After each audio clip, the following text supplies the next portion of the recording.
Hey, welcome to a special edition of Live from Movie Hero. Fans of the channel might know that me and Austin Pez Howell used to do a Saturday Night Live recap show where we'd take classic episodes of SNL and we would do recaps on them. And so this is a little special draft that we're doing where we're going to go around. We got some pretty fun guests tonight. We're going to draft our dream SNL cast of all time, and I'll explain a little bit more how that's going to work. But I got a little intro that's more of like a little tribute. It's an intro I've been meaning to cut down a little bit, but it's a little long. But you'll have fun with it. Just seeing a little tribute of some of our favorite sketches from SNL. So here you go.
And live from Movie Hero, it's Saturday night. Gotta do the little classic thing. But yeah, welcome. We usually have a little voiceover guy. I guess I didn't get the intro with the voiceover guy. We had a guy Chris Ingle. He does a spot on impression of the announcer from Saturday Night Live, Don Pardo, and he usually does it, but that's all right. Those are some of our favorite sketches, just some classic ones. So, but welcome to Live from Movie Hero. I will be your host for tonight, Jordan, the Movie Hero Anderson, and this will be fun coming up with our dream cast. We're gonna each draft 15. We're gonna go in a round robin in a circle, back and forth. Or not. Round robin. I should say snake. I always get those confused. Snake draft. So yeah, but you'll see how it's going to work. Pretty simple format. We're going to be doing 15 cast members, 5 hosts, and maybe talk about a couple of our dream bands and for fun at the end, but for musical guests. But we'll go ahead and we'll introduce our crew of draftees for tonight. We have joining us Mr. Austin Pez Howell. How's it going? Hey, what's up? I don't know. I've been looking forward to this for a while. Luckily, SNL has a deep enough history and a cast for us to all put together our own little thing here. But yeah, I think it's going to be a lot of fun. We want to do this for a while, and I'm looking forward to it. We got some two of our favorite Schmodown guests here with us that are big SNL fans as well, and it's going to be a blast. Yeah, it'll be a fun time. Yeah. So we'll also bring in Mr. Moos Haas. How's it going? Okay. 3 fun facts. Mm-hmm. 1, I've had an entirely the shittiest day ever. Fact number 2, the hotel room does not supply me with any cups whatsoever in the room. Whatsoever. So that means that fact 3, that I will be drinking, means I will be drinking straight from the bottle. So yeah, that's all right. Well, hopefully this will cheer you up a little bit. We can have some laughs and have a little fun and end your day on a high note. This is the appropriate way to drink wine, people. Yeah, of course. Yeah, it's the most fun way. Yeah, but we also have joining us Jen Kempe. How's it going? Hey, good. You're just in character. He's going the full Belushi. Like, it goes with it. It's fine. Right? We don't judge you. Yeah. No, but yeah, I don't know if you want to break it down, Austin, or I can. Yeah, I'll break it down. No, I'll break it down. Yeah, because I kind of broke it down the first day I thought of doing it. I kind of worked it all out in my head how I think it should work. So essentially, we're all going to have 20 slots to fill with our draft. So you're going to have 20 total picks. Like Jordan said, it's going to be 15 cast members and 5 hosts. So, and you can draft them in any order you like. If you want to draft a host first out of nowhere, you can do that. Now, I will say there is one caveat. You do have to draft somebody for Weekend Update. Now, that person can also be part of your cast, but, either an anchor or anchors. And there's a thing that goes with that.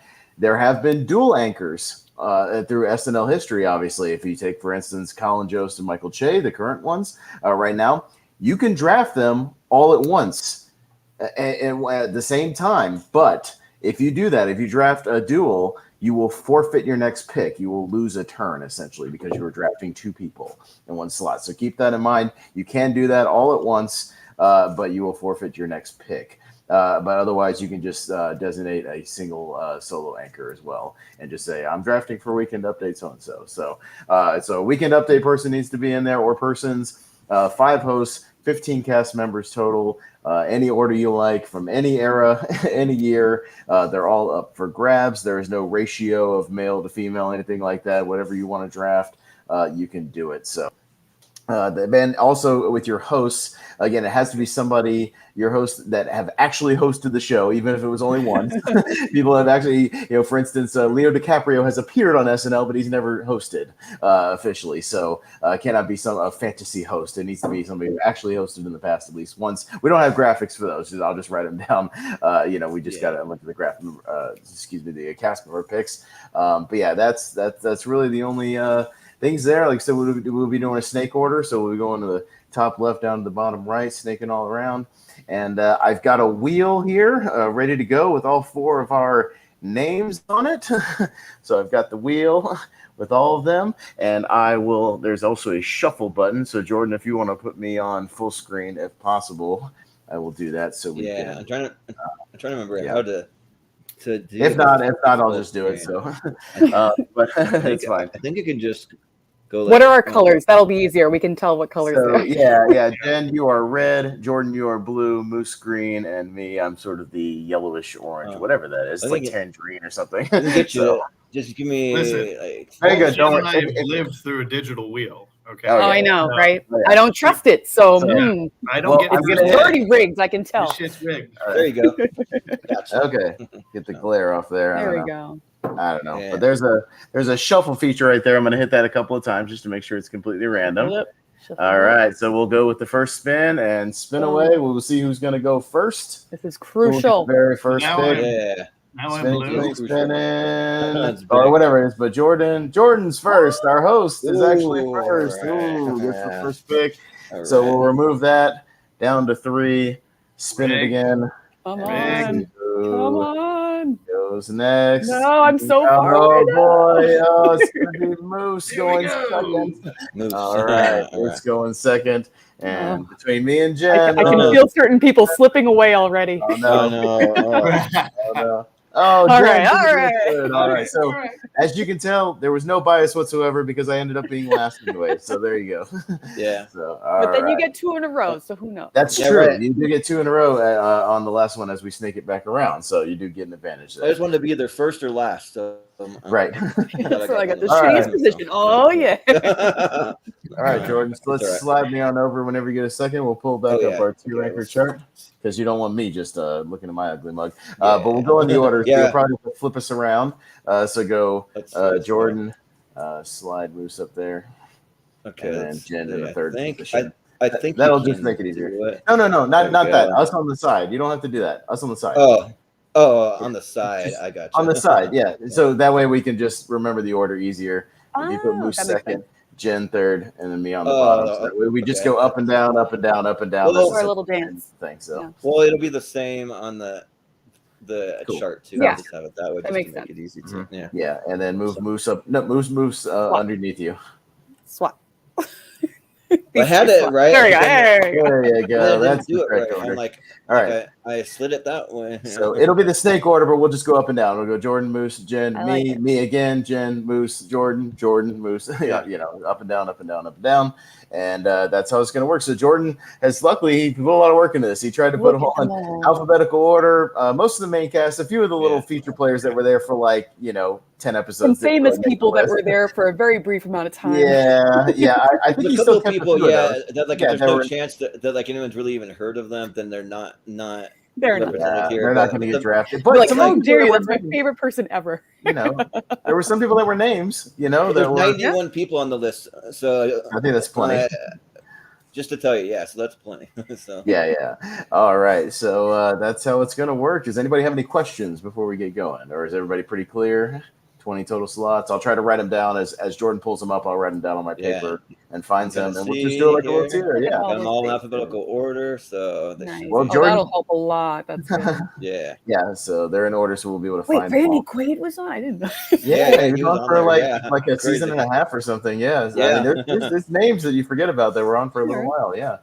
Damn, Yeah. right there. I'll take 20,000 to 1 Like on Ben those Stiller or like Damon Wayne, some of those ones that were just there Robert for a Downey little bit. Jr. Yeah, Yeah, some of Robert those Downey guys. Jr. Yeah. So Yeah. there are people on there. So all right. Well, Jordan, you've already got control of the board, but you are in fact first, so you get to get the very first draft pick. All right. What are you Most gonna of the names are No pressure.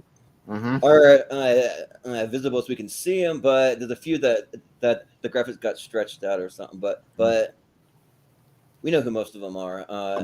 Because who I want to go for first, because I got the first slot, I got to go with the man I consider to be basically the funniest man that ever lived. I got to go with Chris Farley. Yeah, there you go. All right. Right. Heavy here. favorite. Chris Yeah, Farley. I had a hunch he was going to go first or second. Yeah. Yeah. I gotta Chris put a Farley, little, the man, little plus by the my myth, list. the so- legend.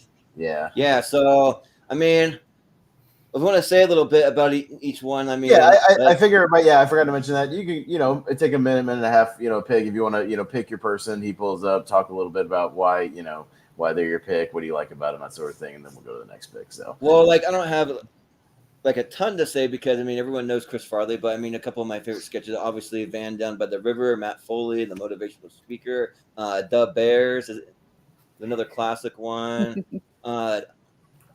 Of course, you have Tommy Boy, even though that's not SNL. I still want to shout it out.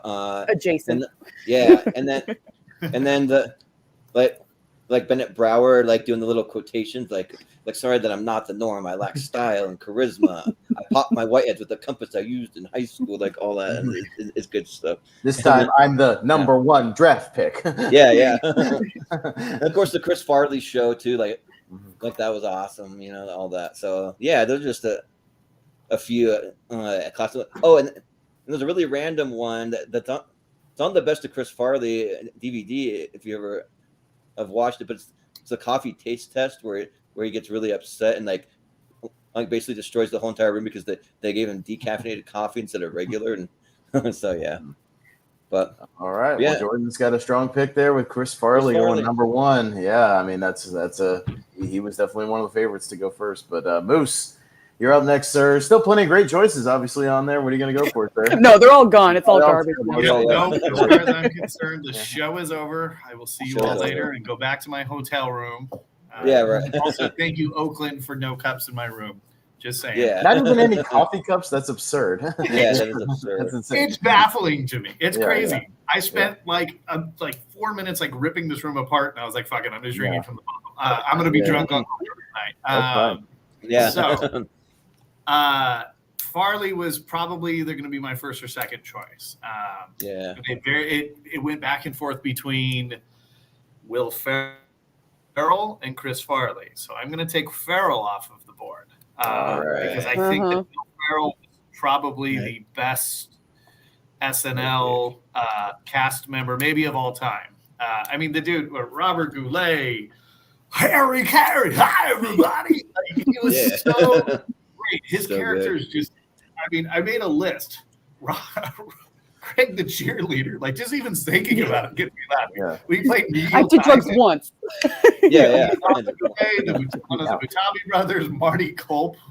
Come on, who didn't love Marty Culp? Like, shit. James Lipton was so good. I could sit there and watch over and over and over. So, absolutely for me, of course. I spent 5 hours as Harry Carey on one of your SNL shows one time. So I think it's appropriate that you pick him first. Yeah, I think it's appropriate. Oh yeah. All right, it's appropriate. So that's a good pick, obviously. So that would have been one of my tops. So Jen Kemp, you're up with your first pick. Who do you want to go for? Yes. That's that thing where I get to pick my number one pick that I really didn't think I was going to get him, but I'm taking him. Bill Hader. It's going to be the one. I'm so excited that I got him. Two. I really didn't think I would, but I think it's all because Austin's going after me. Order by first name, so good pick. Better have Bill Hader. Yeah, like I am so proud of Bill. Like, where he's got to be here somewhere. He's got to be here. Like I swear that I had a graphic for him. Well, you can talk about him. I'll talk about him while you search for him because he's got to be here somewhere. But I am so proud of Bill. Like he has grown so much since he's left the show, but like SNL will always be his home, and it's a beautiful thing to see him like grow and everything beyond. But he just is so hysterical the way that he can create these off the wall characters and completely just walk in every single time. And Stefan is one of my favorite, absolute favorite Weekend Update guests, and just his rapport with the entire cast. And then like you hear him just talk about how much the show meant to him and how stressful it was for him, but it never like permeates his performance. So it's a nice thing to see someone who struggles with anxiety, like see someone perform so well in front of a crowd each and every week. I absolutely love Bill Hader. Definitely watch Barry. It's great. But I'm so excited whenever he comes back to the show, just stop by. So I'm so happy I got him. Like I really did. I was like, okay. I was like, Chris Farley and Bill Hader. If I get one of these three, I'm doing good. So I'm already excited. I knew he was going to be like in the first round. Yeah. And he would have been my next pick because I think pound for pound, scene for scene, he might make me laugh more than anybody on SNL. Like just period. I don't know. He can be funny just standing there, just making goofy faces. Exactly. He's funny as a game show host on random game show. I'm adding him. I don't care. Just and his impressions, like he's fantastic at impressions. I'm going to add him because I definitely had a graphic. Okay. Do you want us to wait a minute or keep going? I mean, if you keep track, Austin, you can keep going for keep track. I'm keeping track of what I'm picking. I'm keeping track in general as well. All right, so okay, so I get two because I was last, but I do get two, and I'm going to use them very strategically. So my first one, I am going to go with a man who carried the show in a period of distress for SNL when he's going down. Mr. Eddie Murphy. Eddie Murphy. Damn it! That was my next one. All right. So Eddie. In a time when SNL was literally, according to the book I read, on the verge of being canceled. I mean, it was very close, and it became almost like the Eddie Murphy show for a little while there. But he rightfully so. He was very, very funny. Tons of energy. He brought it. everything, tons of characters. Mr. Robinson's Neighborhood is one of the greatest things ever. Yeah. Just again, a guy who can make just about anything funny. I'm so glad he came back and hosted like not too long ago, and he was a lot of fun. I smoke a cigar. Yeah. Really, really good stuff. So yeah, he was always going to be one of my first couple of top picks. So Eddie Murphy is my official first pick. So give Jordan a second, because when he does all this, Hi, I'm Buckwheat. Remember me? Buckwheat. Yeah. Yeah. You're getting a little groggy there, Jordan, because of all the stuff you're doing. But yeah, I'll keep track. So if it snakes, while I'm doing stuff, I'll be a little in and out, but I'll. Okay. All right. Yep. Did you add it? Is it on there? Pick the haters. So while he's moving on that, fun fact about Eddie Murphy. Yep. Did you know he was the only cast member to host while he was a cast member? Yeah. That's how bad. For good reason.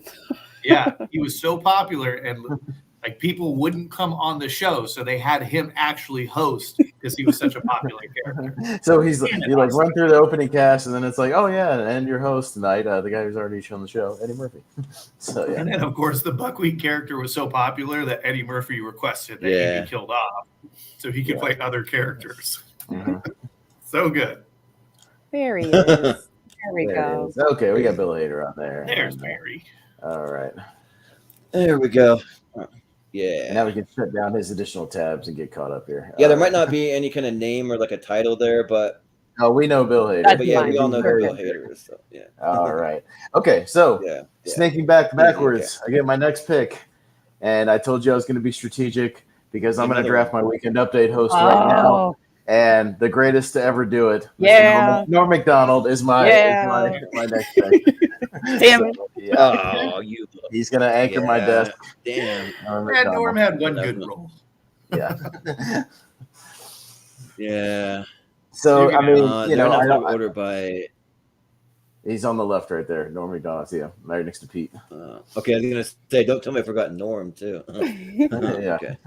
But I mean, what's there to say about Norm Macdonald? Rest in peace. A great comic talent, a man who was not afraid to bomb on camera. In fact, I think he preferred it sometimes when it just got awkward and silent. Like he would just hold it, stare at the crowd, smile. Just the greatest comedic timing, the most random non sequitur jokes, or so the Germans would have us believe, like all that stuff. It was just the most random shit. Really great. Just so all those much O.J. fun. Simpson jokes when they told him O.J. Simpson, he pissed off NBC just going after O.J. all the time, and all the random Frank Stallone jokes. Just so much fun that he would work in. I look forward to every Weekend Update. I still go back and watch the compilation, especially one of my favorite joke by him is the anal rape joke about jail. Like all the anal rape is the worst part of jail. So yeah, it's good stuff. So Norm Macdonald sneaking back up. All right, Jen. All right. Oh my God. These are literally my top 5. So now I'm like upset. Yeah, I know. So here we go. All right. Flip a coin. All right. I'm going to go with someone who is clearly gone too soon. I'm going to go with Phil Hartman. Phil Hartman is one of the most clever people that has ever been on the show. And he is just a master of impressions when he would pull out his Sinatra for roast, when he would do his Clinton was actually pretty damn good. And who doesn't love a Frankenstein? So but he'd also pull out these really just off the wall characters like Unfrozen Caveman Lawyer and everything. And he's just always, you can just look at him sometimes and he'd have that little wry smile on and that he knows he has you. So I absolutely adore Phil Hartman. I love News Radio, which I think is on Prime now. So I'm really excited about that. Nice. I'm going to go binge all that. Yeah, I gotta and honestly, I would have loved to see, I'm also drafting what I think will work together as a cast. And I would have loved to see these two rip off of each other, Bill and Phil. Oh, yeah. Bill and Phil. Oh, that's so cute. Okay. Bill and Phil. Yeah. All right, awesome. That's a good pick, though. He was high up on my list as well. So if you would say, I would. Yeah. All right, Moos, we're back to you, sir, for your next pick. Since my next pick was taken by Jen. That's the fun of the draft. That's why it's so much fun. I'm actually going to waste my next two draft choices on. I debated it. Same. Who I think were the best Weekend Update hosts, best Weekend Update Duo, and that would be Tina Fey and Amy Poehler. Yeah, right. And this is a strategic choice because they are also solid cast members. Yes, true. With solid, it's a bargain pick. It really is. It's a super bargain pick to get these two superstars at my number 2 and my number 3. So I don't have to say really anymore. I mean, both of these ladies have gone on to do tremendous things. They did tremendous things. I mean, shit, Tina Fey's impression of oh my gosh, why am I Sarah Palin, one of the greatest of all time. Yes. Yeah. Is one of the greatest of all time. Absolutely Yeah. one of the greatest of all time. She won an Emmy for that impression. Like, it's so damn good. Nothing more needs to be said about these two wonderful ladies. Steal it number 2 and 3. There you go. Hey, he did it. It was a caveat of the you could get the 2-for-1 Weekend Update. I debated it myself. Cast, and he pulled the card. So there you go. Yeah, Moose with the Tina and Amy. All right. When Tina Fey and Amy, Tina Fey, she came back for nearly almost a whole season to do Sarah Palin. So that was pretty cool. Yeah. Yeah. All right. We're back up to Jordan, and Jordan, you get 2 coming back around to you. So what are you gonna do? Them? I totally forgot about that one. And so we're back up to you for your official second round pick, and then your first third round pick. Yeah. Well, there's one I'm pretty happy hasn't been taken yet. I'm pretty sure that he's been on SNL longer than anybody in SNL history. So I got to go with Kenan Thompson. So damn it. Because he just he makes me laugh so hard every single time. It's like, so I've been going back and I've been watching some newer episodes of SNL and like they don't all hit, but because I don't think the writing is as strong right now. But every time Kenan's on, it is gold. It is good stuff. So let's see, where's he at? Well, you got to go down to the case under Jenny Slate. Let's see. Right next to Jenny. There he is. Okay. Yeah. So he's just so good. Like he does like great host for like all the little game show things. And then when he comes on to like Weekend Update to do like a bunch of different characters or just like pretty much any time that he shows up. I mean, doing like the LeVar Ball stuff, the big ball of brand. That's one of my like more favorite ones. Or there's just so many good ones. Like doing What Up With That. And I was a fan of him like long before SNL too. I mean, Kenan and Kel, all that. So yeah. All right, but that's good. He's a lifelong sketch comedy artist. I think he's one of the best reactors on all of SNL. Yeah, he's because even on All That, he was an MVP on All That on Nickelodeon. I mean, he's been doing this forever. So and he was great on there. Like whenever they know they need a joke, they'll just cut to Kenan's face, and it just fills in the gap. Right. Yeah. All right. Well, that's a good pick, Jordan. But you get another one because we're winding back down the snakes. So you actually get a So for my next pick, I want to go with one that's basically one of the best impressionists on the show, and that is Dana Carvey. So I'll go with it. That's just looking at him. Yeah. It's like, where's he at? I know he's right there. There you go. Dana Carvey. Yeah, he does some of like the best in impression, whether it's like George Bush Sr. or like Ross Perot or Wayne's World. Like you gotta shout out that. I mean, he might be the best in impressions. Him and either. Well, it's a tie between maybe him, Will Ferrell, Daryl Hammond, and like Bill Hader, I think, are like some of my top ones for impressions go. But yeah, he's one of the best. So yeah. No, all those shows we watched in the '80s when we were doing our live from movie, he was the MVP every show. Like he just nailed it almost every sketch. Yeah. I mean, he was literally all over. We had some episodes he was in every sketch. Like it was not like no joke. He was literally all over thing. They did Church Lady, the season we watched, Church Lady, every episode, Church Lady, 10 in a row, like 10 in a row, because it just took off like a rocket. I mean, every single episode it was Church Lady. So because he was special. That's why. Yep. And like all my family members know me for like quoting that like all the time. That's like my go-to response when like people try to like tell me things. I'll be like, "Wasn't that special?" Yeah. So all right, so that's a good pick, Dana Carvey. And unfortunately, we have to skip you, Moose, because you did your 2-for-1 for your weekend update, so you do lose that turn. So we jump to Jen Kemp for your. Oh God. Okay, Right. I'm already stressing. Let's see.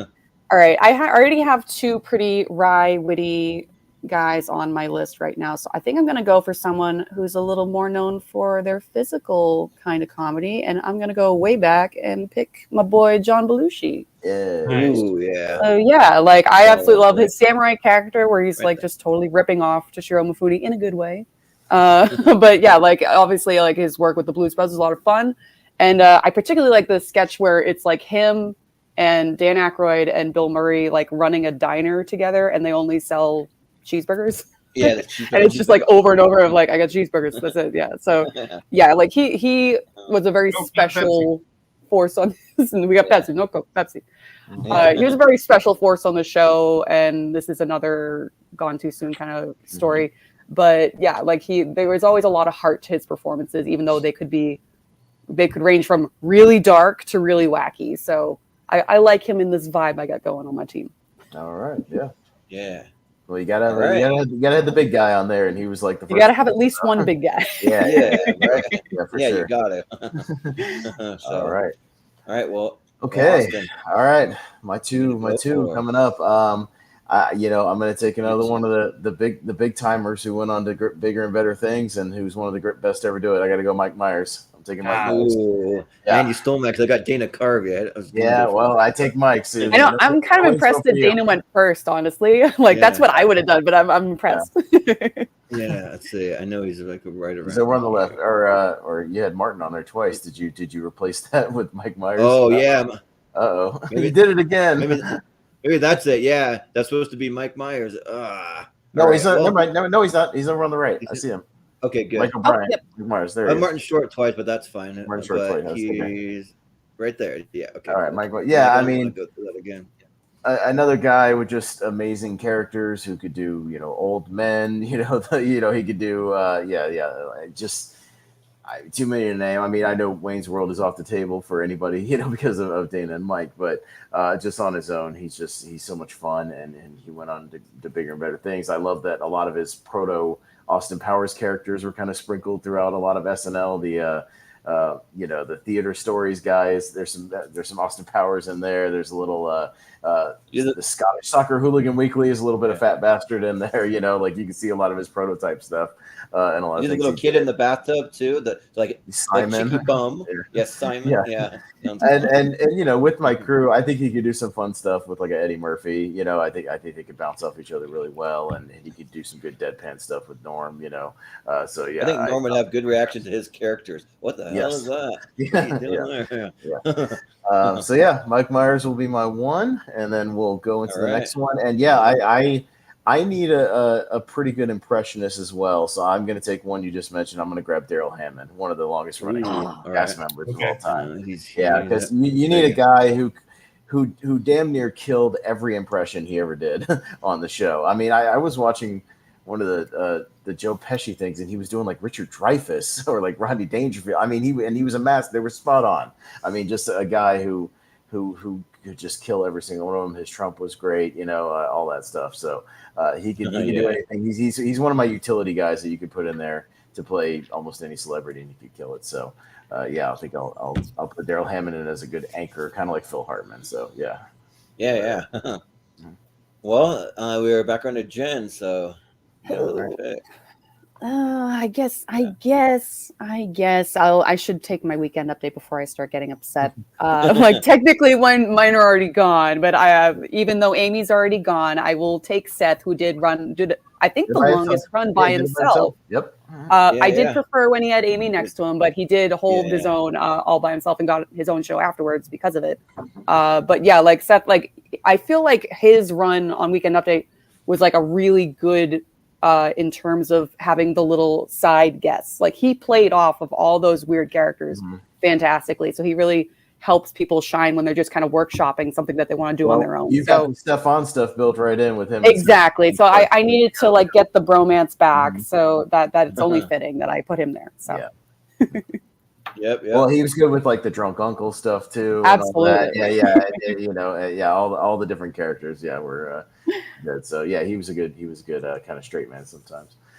All right, that's a good pick. All right, back up to Moose. You finally got another pick, sir. Back up. Sorry, I heard drunk uncle. Drunk uncle. Drunk Moose. My draft, as most drafts do, is starting to evolve into what I think is going to be some of the best impressionists. So staying with that, my next draft is going to be Kate McKinnon. Nice. Nobody does it better than her. She's so good. Her range.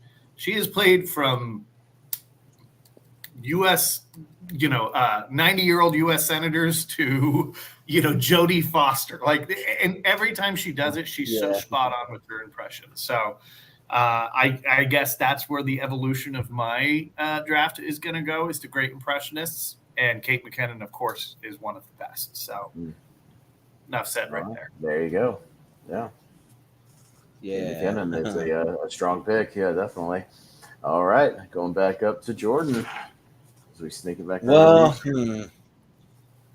I'm debating if I want to do my weekend update now before they're all gone. They're dwindling. Yeah, because somebody could even before you're stuck with Dennis Miller. We had to suffer through for Dennis Miller. No, so because somebody could literally pick one of the weekend update people for their regular pick. That is possible. Yeah, you could. It's a risk. It's a risk. Yeah. Oh man, do I go back old school or do I go with something like more current? That's the. Well, I think I'll go with the one that I think is the best of the one that we have left. I think I'm gonna go Jimmy Fallon. So, I'll take him. I'm not like huge on it because, but like he is funny. Like his like Boston character that he does, the two Boston guys, and then like he's always like just fun to have kind of peppered it in there to any sketch. And like I'm not as big on some of the real old school guys. There's a couple, but I think I would pick Jimmy Fallon over someone like like Chevy Chase or Dan Aykroyd personally. That's just me personally. So yeah, I'll go Jimmy. Okay. All right.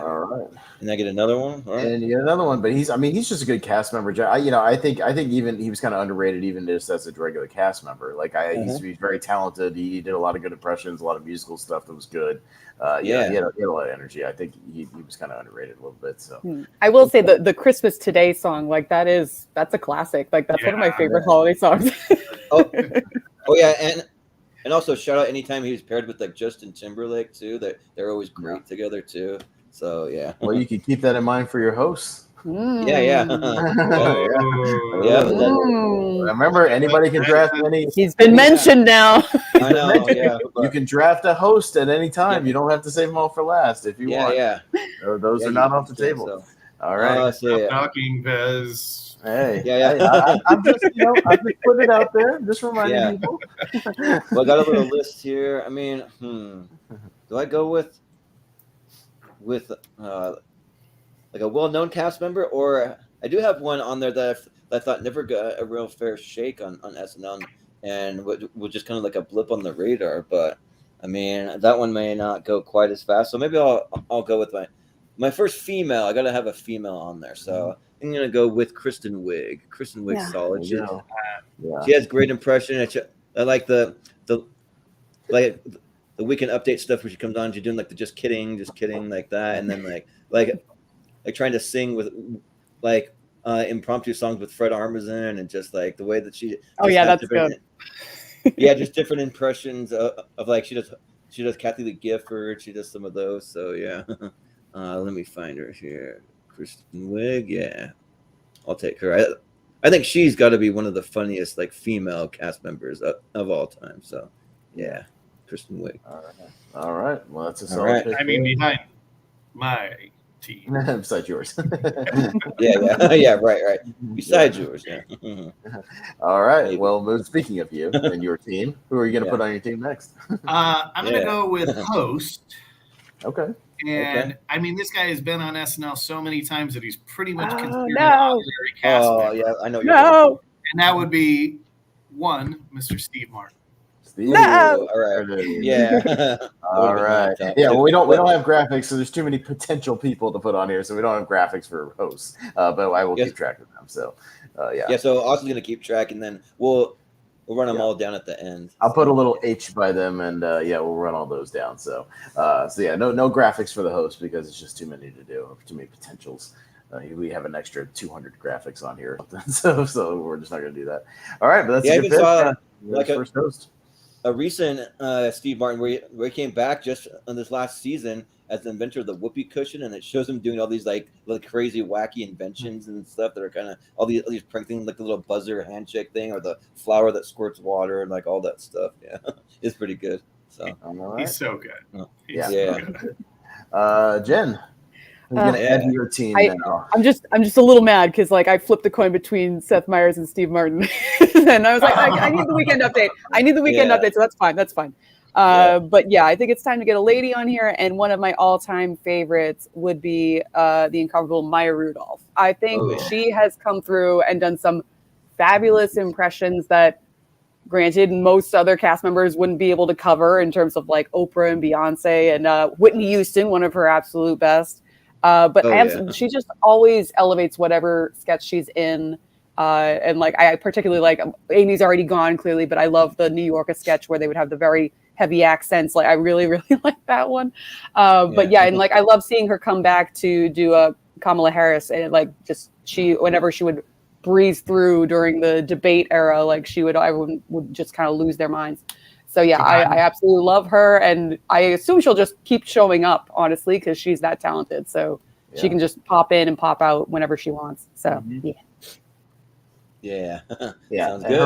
Her Beyonce is so good. Always great. Yeah. Always good. All right, that's a good pick. All right, so I've got two coming up. Yeah, I got to get a lady on my team. I'm going to go with the one who just had a ton of energy in the 90s and really stood out a lot. I'll go Sherry O'Terry. I'll take Sherry O'Terry. I think she was always fun. Her energy and bouncing all over the place always made me laugh. She always brought it.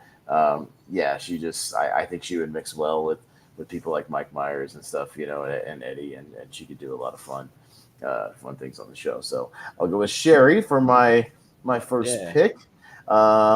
And let's see. Yeah. Do I want to go for a host too? I might. All right. Yeah. I'm going to go with one that's been on many, many times that just brings that silliness and that delivery. I'll get Christopher Walken. I'm going to take Walken. Oh, man. That was my next pick. Correct. Yeah. We're vibing, Jen.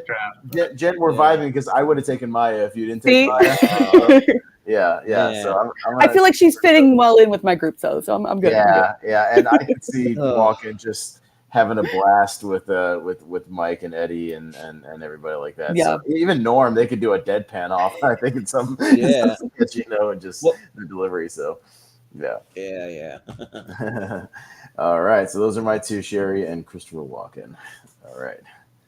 Yeah. All right, go back up to you, Jen. Nice. Yeah. Okay. Yeah, it's time for me to lock in a host, and I think I got to finish off the Stefan trifecta and bring in John Mulaney, who is one of my favorites. I absolutely love whenever he's on the show. He's only been on 3 times, but every single episode is fantastic. And as a former theater child, the sketches of him taking musical numbers and putting them in these weird situations is one of my favorite gags of the entire show. So I absolutely love John Mulaney, and whenever he gets to work with Bill Hader, it's the best thing. Yeah. So it's only fitting I put him in. Well, and they were writing partners, so they always just come up with great stuff together. Yes. Yeah, just off the wall, crazy stuff. Yeah, that's a good. I feel like John Mulaney's got to be one of those guys that'll make the 5-timers club. He'll be back in that. Absolutely. Yeah, he's already done 3 in 3 years, maybe. So yeah. All right. Well, Moose, it's back to you. Yeah, Moose. So I've had to kind of revise my itinerary, or at least my draft rankings here to kind of go with best impressionist, and this one still gets me. And he wasn't on it for very long, and he probably didn't need to be on Saturday Night Live to become the star that he would have. But I'm going to choose Billy Crystal. Nice. All right. I'm going way back, but it's Fernando Lamas. No shit. If you go back and rewatch it, No, I got like him. when he has Mr. T and Hulk Hogan on the Fernando Lamas show, and those guys can't keep it straight. And mind you, I mean, they're wrestlers and they're not actors, so they are. But I have Billy Crystal on here. I could have sworn I had him, unless anyone sees him. It's fantastic. Crystal is, again, one of those guys who I think could absolutely bring it with this group of people that I have assembled here. So I'm going to stick with impressionist. I'm going to go Billy Crystal, kind of an off-the-wall pick. Obviously, he didn't even deserve a you can see if he made Come it, but on. I don't. Jordan might have forgot. I don't Billy. know. Yeah. Sometimes I'll have the graphics, and if they're not the right format, that just doesn't add. Yeah, it just gets pushed out. Yeah, it gets pushed out. So Well, I'm writing them down. If he wants to add one real quick, like you did with Hader, we can do that. Otherwise, It's all good. He doesn't. yeah. Well, I just look We'll like keep I talking, know and then drafted. Let's put in a Mike Wazowski. Martin, and there's no Billy Crystal. Yeah. So. Oh, Bill, like 2 Bills, I forgot. Yeah. yeah. There's a lot of we'll bills keep over the going, years. and I'll Right. yeah, and I'll add them in, but as slowly as we keep going. So Yeah, well, get your picks out of the way first, Jordan, and then add in Billy, and then we'll go from there. yeah, before my screen starts freezing up. Let's see. Yeah, for my next one, I want to go with one that I didn't think was on long enough, but maybe didn't need to, because I think maybe his vibe and style of comedy kind of like fit a little better for other things. He actually had his own sketch show. I want to go with Ben Stiller. I think like he was just one that was just like a kind of overlooked for Saturday Night Live. It wasn't like it was just a blip on the radar. There's probably even a lot of people out there that didn't even realize he was even on there, because he barely appears in any sketches really. But yeah, he was definitely a cast member. So, and I'm a huge Ben Stiller fan. So yeah, I'll go Ben Stiller for my first pick. Nice. All right. And let's see. My next pick. All right. So my next pick, I gotta go with a guy that's hands down one of my favorite cast members, and he also had his own sketch show too. So it's kind of fitting. So I want to go with Fred Armisen. So he had Portlandia, which I had watched every single episode of that, and then he's someone who's kind of popped up more recently on some episodes too. So let's see. Let me find him here. If anyone sees him, I know. Fred. I saw him before. I did see him. Yeah. I swear I saw Same here. him. Yeah. I saw him too. So Something maybe got added out of order or something. So Yeah, maybe he's up in the age or something. Yeah. Armisen, maybe. I don't know. That was Maybe I have to sold bring out. in 2, which is fine because I can do it like a double whammy. I at swear the I same saw time. him. Yeah. Which pretty recognizable Maybe he's from at the those bottom. glasses. So yeah, I don't see him. So Hold on, I'll give have us a second to look. Give us a second to look. I didn't look at the bottom. I thought I saw some glasses at the bottom. I could have sworn I saw him. I didn't see him at the bottom because you'll recognize him by those glasses. No, yeah, I guess You don't see maybe I him made it wearing up. glasses. Maybe I made Man, it up. yeah. Well, this whole website was giving me issues from the start. So, but we can keep going. I'll add the 2 graphics while we go next Okay, pick. You so can I'll keep put a track star of that. by Billy Crystal and Fred Armisen to pull pictures for them. So Yeah. all right. So we will go back to Moose and Fred I'll keep Armisen that. was going to be mine. So again, I have to adapt. And you know what? I'm going to do it. I'm going to pick Dan Aykroyd. All right. Doesn't sound happy about Yeah. it. I was Yeah. between him and Bill Murray, and you know what? I just think Dan Aykroyd played a lot better on SNL I at know the I have time. Dan Aykroyd. I think that's a correct statement. The fish blender was Add it to the list, absolutely Jordan, because you forgot Dan. oh my God, it's Oh, so there's no good. Dan Aykroyd here? Yeah. Oh my God! Yeah, Am I just graphics picking there, people so. who don't exist? I guess so, but it'll be easier to just upload them all in one shot, though. So I'm going to do it while we're. Yeah, I know. I got it. But yeah, Danny Aykroyd. I mean, look, as long as I got one Ghostbuster on my roster, I'll be happy. Right. Yeah. And I'm going to stick with Danny Aykroyd. All right. Sounds good. So don't mind me if my screen kind of freezes up while I'm trying to grab these, but. Yeah. All right. No, I'll keep track of it. I'll keep running. So Jen, yeah, you can get your next pick. Okay.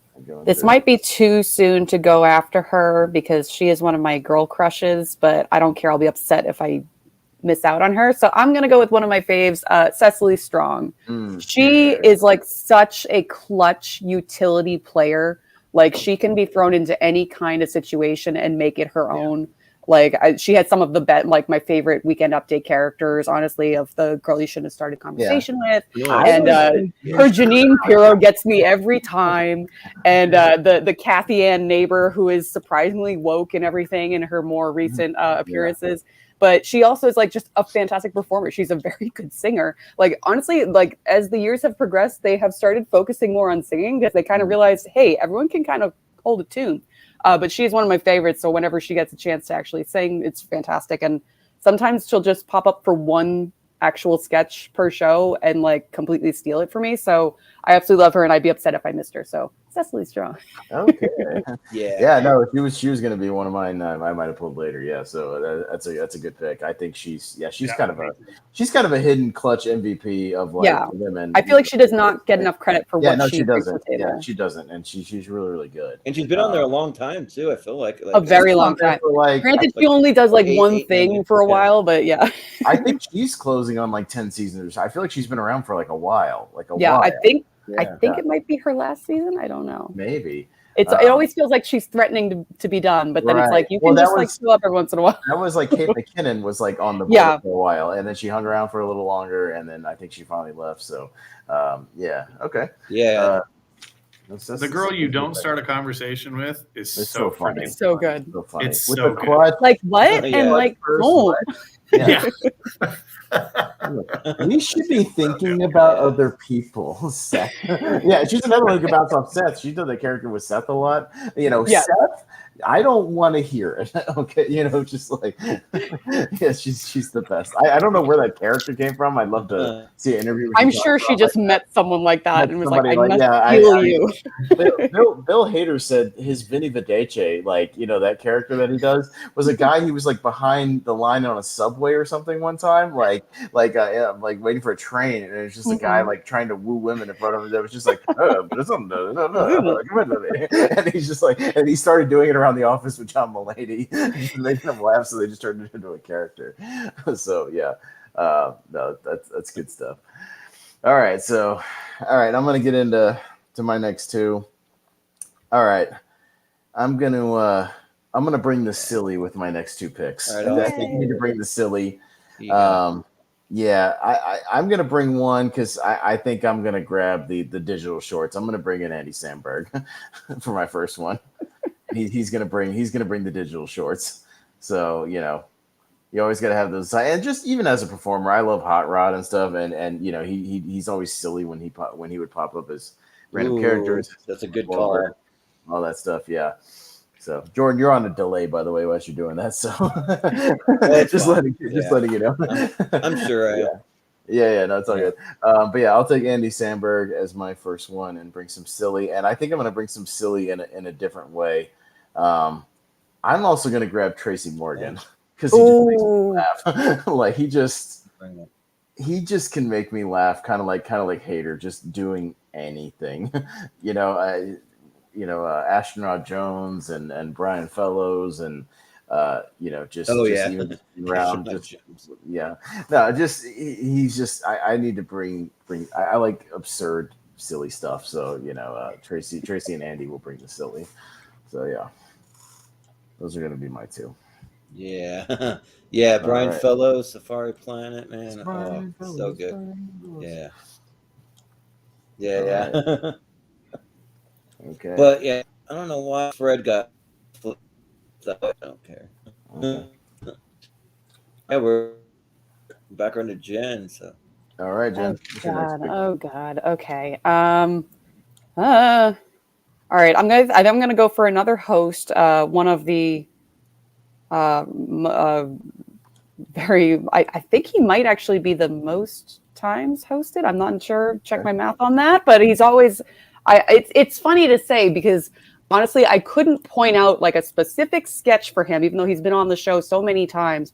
But he has a tendency to be able to just be melded into an already recurring sketch perfectly, and that would be Sir John Goodman, who has been able to just like they can write so well for him because he's an everyman, and he's just you just hear that voice like butter, and he just comes in and like his work with obviously the Blues Brothers not that great, but when he came in with the super fans, like it felt like the sketch had already been written for him, and it's not. It's just that's how good he is to just fit in with anything that's going on. So he's one of my faves of the Five Timers Club, but I think he actually might be the most. I think I read he's hosted like 15 times or something. Like, he sneakily hosted a lot in the 90s. Like, he hosted almost every season in the 90s and sometimes twice. Yeah, it doesn't feel like there are any sketches that are written specifically for him. He's just that good it's like he can make anything funny. So it's always a pleasure to see him. You wouldn't think like, oh, like awesome, John Goodman's gonna be on this week. It's just gonna be a good show.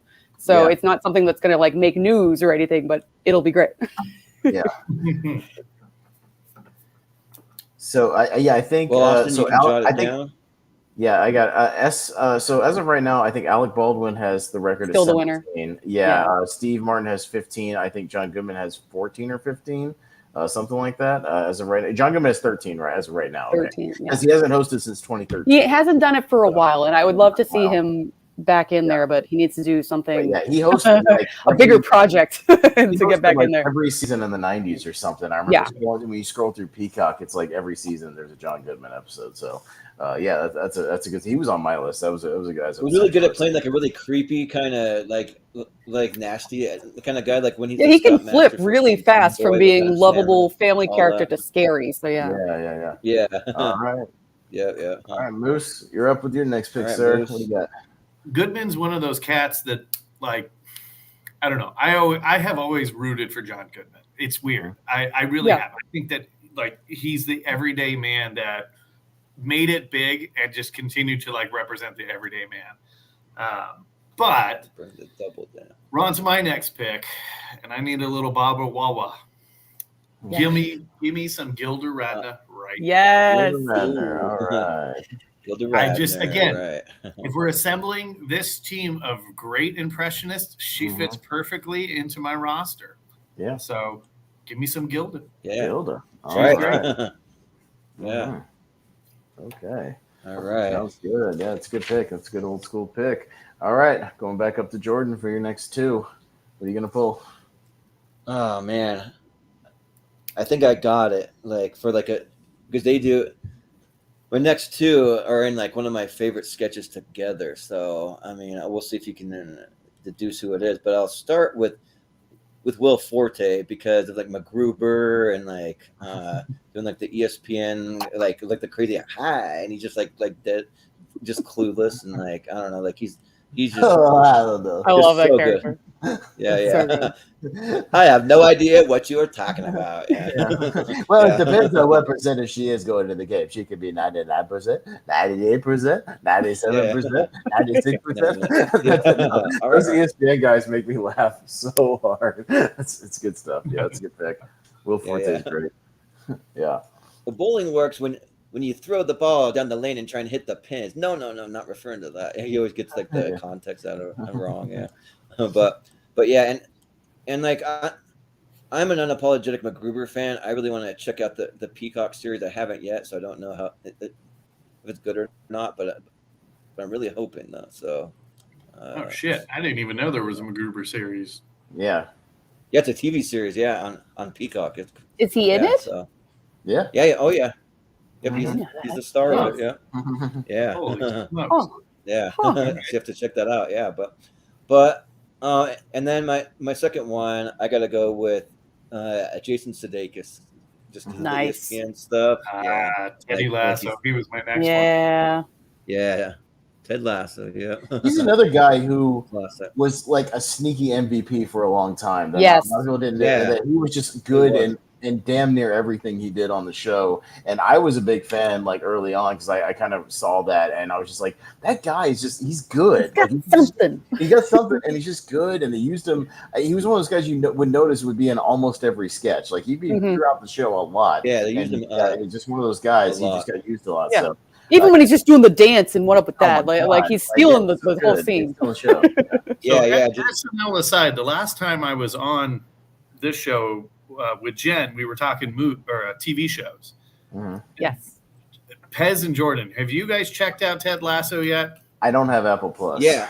So no. Do the free I've seen trial when the next season comes out and I've binge seen the all whole the thing. Ted Lasso. I watched Ted Lasso's 2 good. seasons in like I even 3 have. days. Yeah. Like it's I've heard- fantastic. I've heard that. Watch Ted Lasso. It's It's so good. Yeah. And like it'll make you appreciate more when he came back to host. Because when he came back to host and did that monologue, I cried. I was Yeah. like, that Oh, was yeah. beautiful. Like he's a fantastic Yeah. soul, and I was just so happy to see him back. But yeah, he's a great pick. Mhm. Yeah, this is just a little thing, but I got a little Ted Lasso kind of sticker that's just like on my bulletin board next to me. But yeah, Nice. be curious, not judgmental. He's got a little slogan there. But Dude, but we bought the Believe. We did the Ted Lasso in our house. We have the Believe in like oh, each nice. doorway. Yeah. Touch it. Yeah, and also one of my favorite impressions from him is when you do Mitt Romney too. Like he's pretty good at that too. Yeah. He's So, got the hairline for it, so it made sense. When he did Romney and he does Biden, like it's pretty great. Like His Biden is pretty damn good. Yeah. have no fear, Biden's here. You know, Yeah. it's good stuff. So Yeah. yeah. No, he's a clutch guy. That's a good pick. All right, so we'll go back to Moose for your next pick, sir. Mhm. So my next pick is not a cast member, so I guess it would constitute another host again. And her as Sean Spicer was so freaking Damn it. Oh yeah. McCarthy. Another one. All all right. day, baby. Let's go. Okay. Yeah. Man, I think Yeah, they had those people that would come back so often week to week that you almost feel like they work at like Alec for a while doing Trump. You know? Like, you might as well just be part of the They feel like they're on the payroll. Yeah. Right. No, yeah. Mm-hmm. Oh, I forgot to add the caveat. You cannot pick a cast member that as a host. Yeah, Yeah, they're yeah. just there's a cat. There's cast. No, sorry, I meant to say that at the top. Yeah. Like, oh, I'm gonna bring in so and so who was a cast member as a host. Like, yeah, no, I might be making a mistake not drafting any hosts yet because you guys are getting some good ones. But we'll see. All right. Like I've got them all. Yeah. Got all the good ones. But all right. Well, Jen. All right. Oh my God. I don't know where I want to go now. Oh my God. Okay. Jen still doesn't have a weekend update. I'm just putting that No, out. I do. I have do? Seth Meyers. Oh, Seth I'm Meyers. good. Sorry, I forgot. I've got him locked in. Okay, I forgot to put that. It cost me Steve Martin, but I got him in there. That's true. Yeah. You know, I'm kind of surprised he's still here, so I'm gonna take him now. I seem to be picking a lot of people that I enjoy mostly for a character they brought to Weekend Update. And when I was growing up, this was absolutely one of my favorite characters.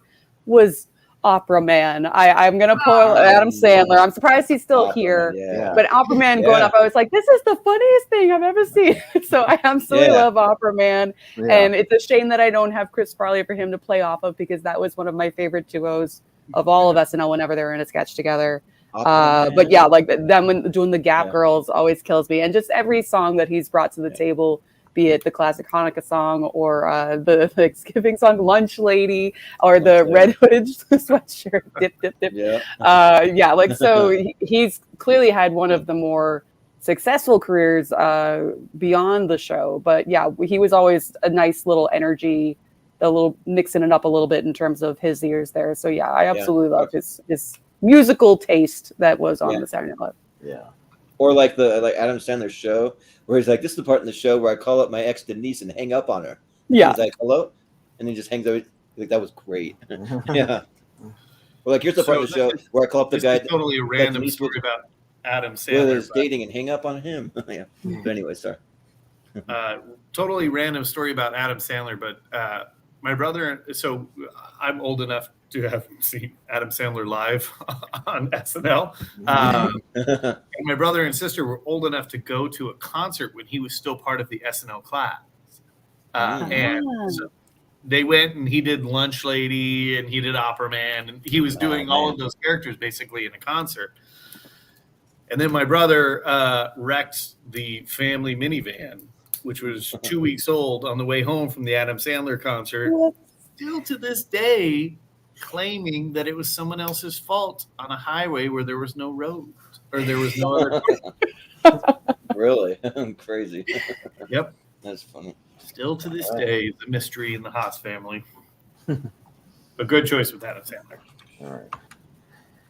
Okay.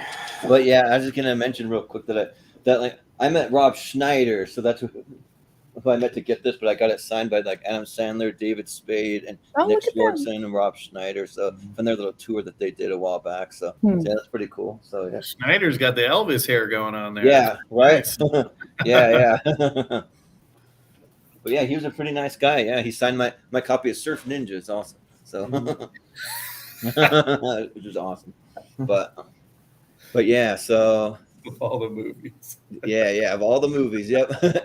And he also signed Leslie Nielsen's name on the inside because he's no longer alive. Yeah. Nice. Yeah. But All Moose, right. right? Oh, that was me. No, yeah. Keep Down. going. Oh, okay, yeah. Sorry, we're going the other way. Yeah. All right. So I'm gonna take a lady from our 80s show that I grew to appreciate as I saw more and more of her as me and Jordan were reviewing a lot of these shows from the 80s. Jen Hooks is really underrated from the 80s. I know she's here. Yeah, and I'm a big fan of her. Right here. Yeah.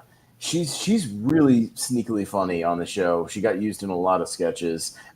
She had a lot of great energy, and I just think she's really funny. She doesn't get a lot of credit for what she did around the time. There weren't a lot of standout female performers around that era, and I thought she was always kind of a clutch player, sort of like a Cecily Strong, like not very well known like name wise, but she was really solid when you go back and watch her. So I'll take Jen Hooks. Yeah. All right, and. What you got? I don't have a big guy yet either, so I'm going to go with a recent one. You need a big guy. I'll take Bobby Moynihan because I think he's Nice. really really funny, and he does a lot of great characters. He's over on the left. And he has really great reactions and again a lot of really really good energy. So Drunk Uncle. He's drunk uncle, and yeah. Just fun. He's a fun dude. He seems like a fun guy, so I'll take Bobby. Yeah. Cool. Well, we're back to Jen. So Oh, got God. another one. Oh my God, that's so stressful. The pool is slowly All right. dwindling. I know the host pool is starting to dwindle. I'm getting to the point that I'm like, these are. Oh, you know what? No. Okay. I completely changed my mind in the moment. That's right. Chris Rock. I'm surprised he's still here. I was like, oh my God, he's still here. Like, granted, I think he's done better work since leaving the show, but I feel like they never quite knew what they had during his tenure on the show. Clearly, one of the more funnier stand-ups of his time and everything. And I think he would do well with my mix of group here. So yeah. I think Chris Rock is. I clearly I love when he comes back and hosts, but we're not counting that right now. So, but it would be interesting to see what he would be doing if he was on the cast today, and then rather than before his career really took off. So yeah. Okay. Yeah, especially paired with Adam Sandler, you got there. I think those two. Yes, I think they would have a lot of fun, super well especially together, since they're best friends with the grown-ups now. So Chris and Bill Hader could do some work on the show. I feel Yes. like. I feel like they could do some fun back and forth stuff. So, yeah, there you go. That's a good pick. Yeah. All right, moving back up to Moose. You're about to hit your halfway point with your 10th overall pick. So we're approaching the halfway point here. Well, considering I've already had the best draft of the night, I think every good ensemble needs not only the everyday man, but also a good character player in the background. And you don't get any better than Tim Meadows. Meadows was one of the longest running cast members for a reason. Yep. Because no matter the sketch, Tim was in it and he was solid. So I think, given my already stellar and outstanding draft at this point in time, I need to add a utility player, and that utility player is Mr. One Tim Meadows. Welcome to Team Moose. Yeah. Well, and you can always open your shows with "What's happening? It's the ladies' man." You know, Give me a little Leon. All yeah, night, a little baby. Leon to open the show. You can have a little perspectives near the end of the show. Yeah. You know, I also feel one like of I took my all of the favorite female things. cast members, so I also need to Yeah. have the ladies' man as part of that's my right. team. Yep. It's 4 a.m. or 4 o'clock in the a.m. This is Lionel. I forget the guys like the characters. This is Lionel Osborne. You're Yeah. watching Perspectives. Lionel Osborne. You watching Perspectives. 4 o'clock in the a.m. Yeah. Mhm. All right, Classic. that's a good pick. Yeah, he was going to be one of mine if nobody Yeah, said him. same. It's a good pick. All right, Jordan, back to you. All right, let's see who we have left. You know, like I'm just more of like a current guy, so like I think I'm gonna go for a couple of the more current ones as far as what we have left. I'm just consulting my list. I want to go with one of the guys that's also like an amazing stand-up. Like I think he's one of the funniest guys currently on the show. So I want to go with my boy Chris Redd. Like I think he's like, as far as current ones go, like he really cracks me up, makes me laugh pretty hard.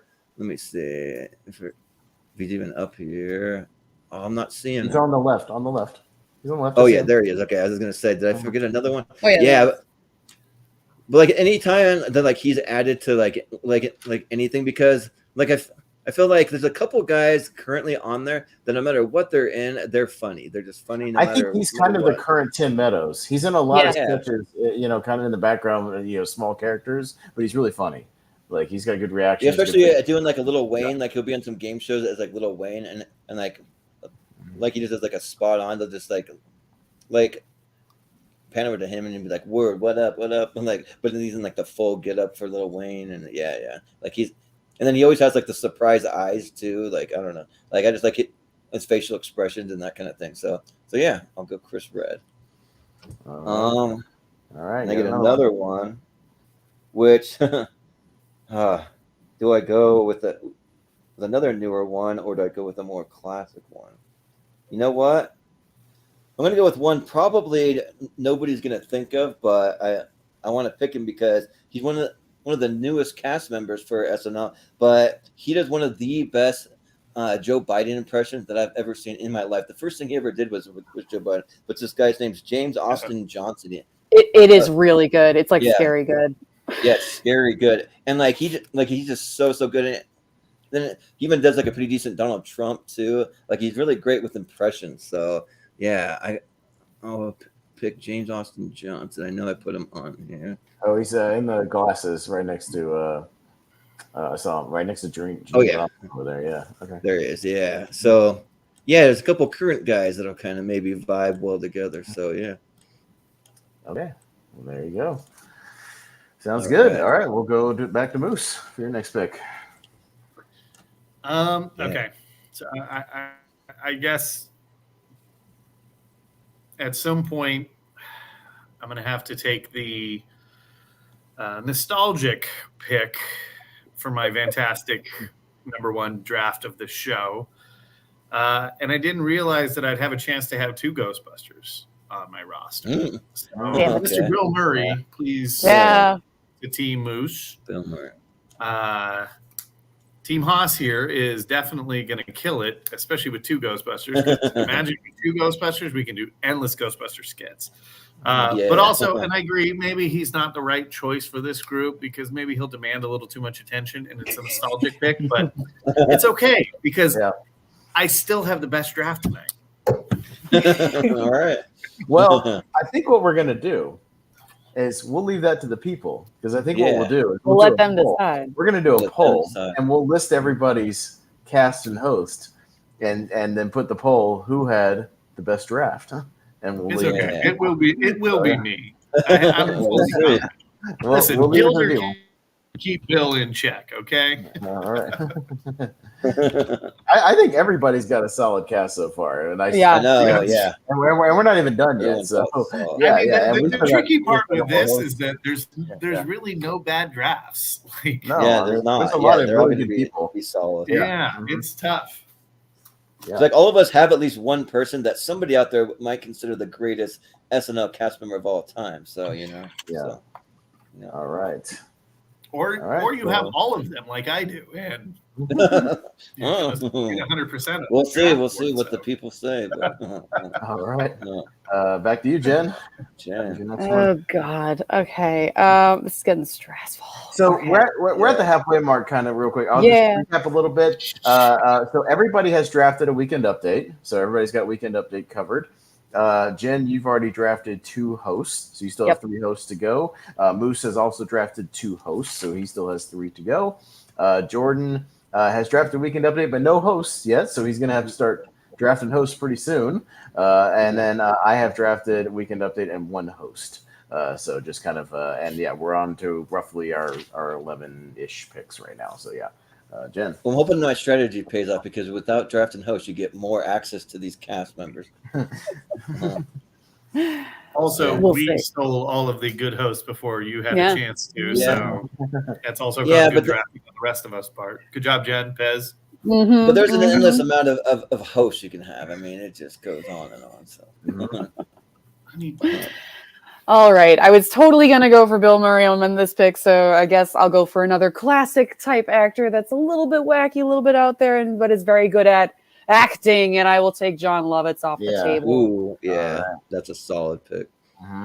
There's a sketch that we watched, Jen. One of those the seasons we were watching where Robin Williams was on there, and it was him directing the actor, and in the scene with like Phil Hartman and stuff, and and so you're off to France, what? And he was just, you're off to France. No, I'm going back home after the show. And Robin Williams is freaking out. No, God, it's just, it makes me laugh every time I watch it.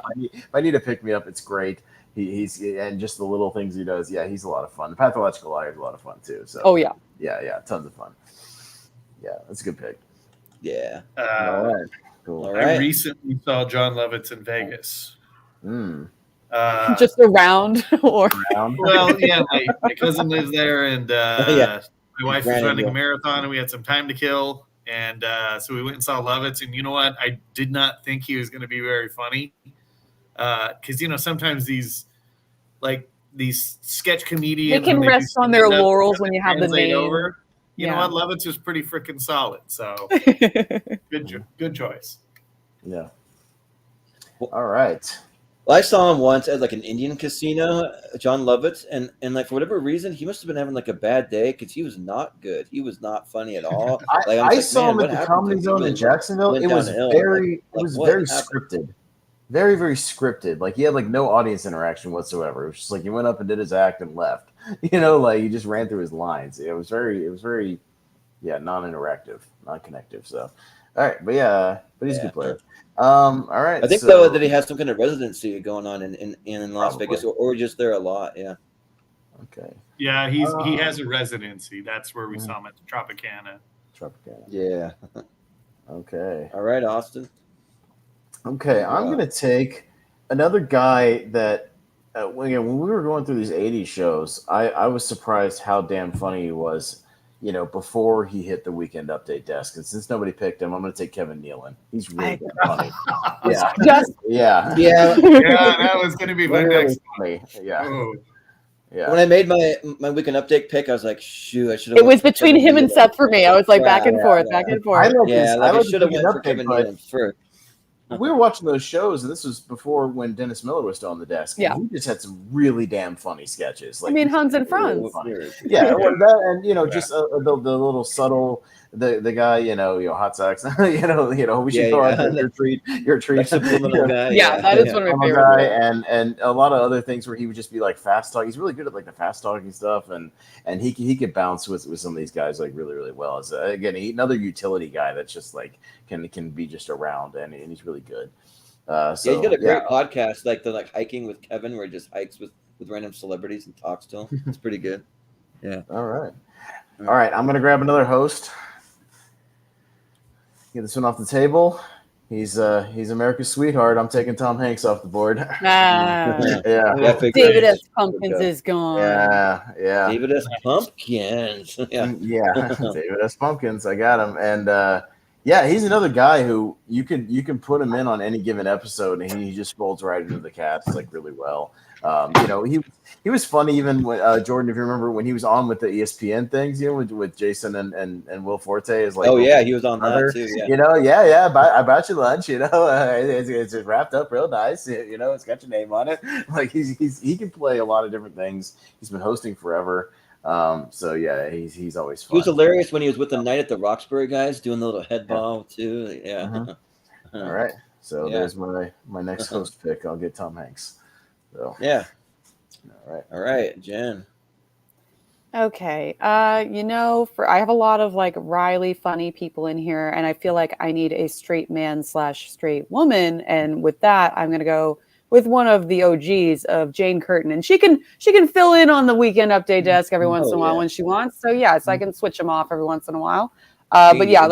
She's like so smartly funny. I love seeing her. And like her work afterwards on Third Rock from the Sun is also fantastic. Please tell me that I have her on here. I thought I saw her before. I'm like not seeing her. No. Oh no. I know I had a picture of her because it was an older one. Like kind of what? Yeah, like she would have almost like a yearbook photo. Well, it's from when she was on the Third Rock from the Sun was the graphic that I had, but I don't know. I might have to get her while we're talking. I don't know. Okay. Well, Jane Curtin's making the cut. There you go. Okay. Yeah. Jane Curtin. Next pick. All right. But yeah, we can move on though, and I'll grab her. Okay. Moose, what's your next pick? I'm gonna do one half of these sweaty balls, and that would be Anna Gasteyer, please. Nice. Anna Gasteyer. Because again, great impressionist, solid impressionist, but also I need utility players in my sketch. She's also a solid utility player. Anna Gasteyer. Yeah, she's great for those random kind of talk show things where she's just like a host for like some of those things. She always is pretty funny. So. Yeah, but then you can also whip out the Martha Stewart, and that's always fun. Oh yeah, Martha Stewart. Exactly. But Martha Stewart, any one of these impressionist skits, and we're solid gold. This is why I have the best draft of the night. Scientifically proven. All right. There you go. All right. We'll go back up to Jordan. I'll do mine really quick before I pull Jane Curtin. Because it'll start freezing up. But let's see. Oh god. Let's sort the list again. Let's see. Yeah, we're getting the pool is slowly dwindling. I'll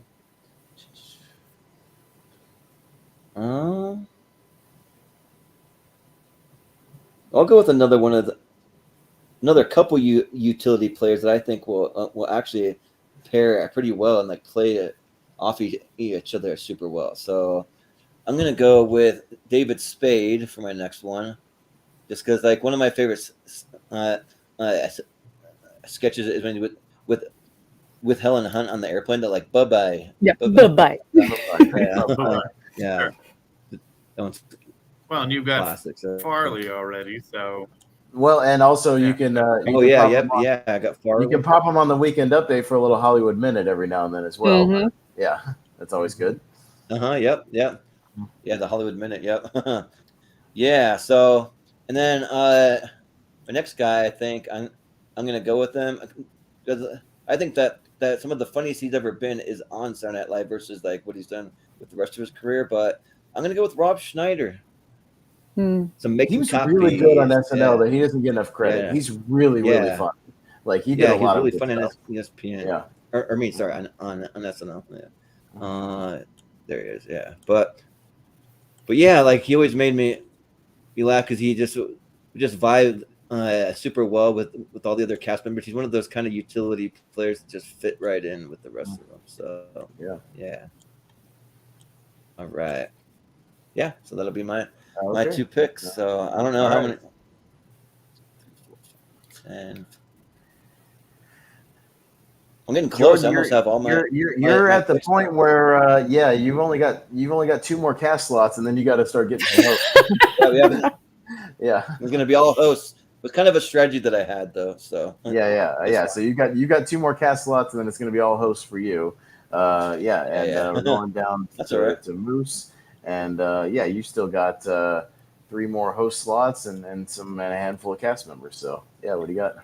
Well, Jordan, I love you, buddy, but your strategy is not going to pay off for you because, listen, I've already got the best draft. Oh. Okay. Far. We'll see. There's And we're going to make it even like, better. I have to include there's like now. 30 different good hosts out there. You said I have more hosts to include? Uh-oh. Oh, yeah. You got 3 more spots if you want them. Didn't know I had to fill this. But I'm going to wait on those.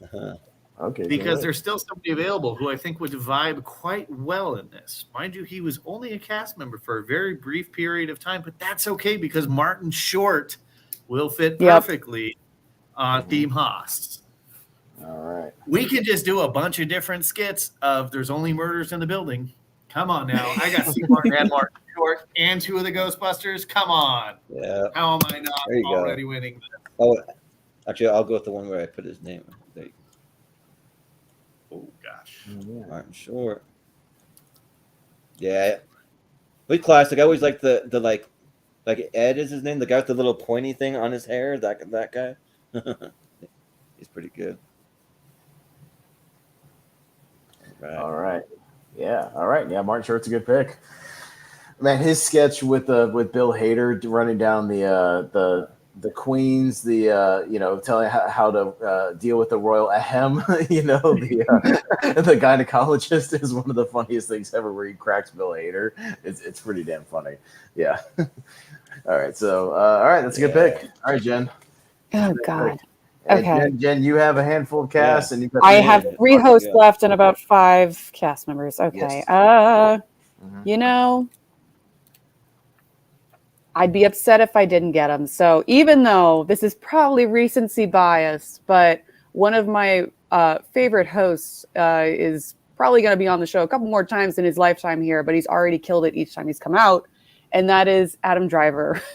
Oh yeah, he fully commits to every damn sketch, no matter how ridiculous it is, and he makes it art, and it is so good. Yeah.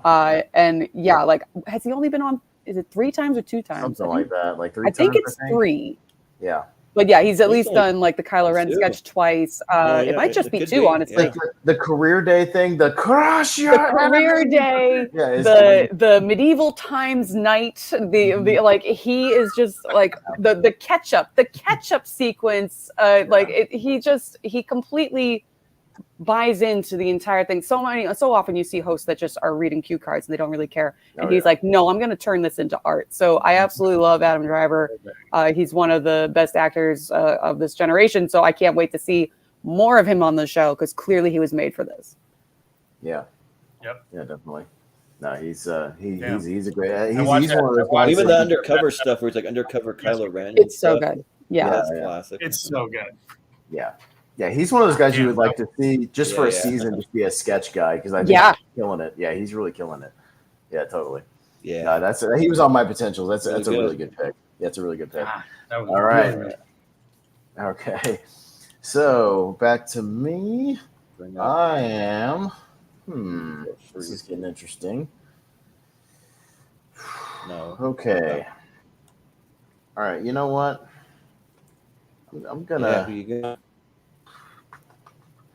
I'm gonna grab. I need my utility player that's gonna bring.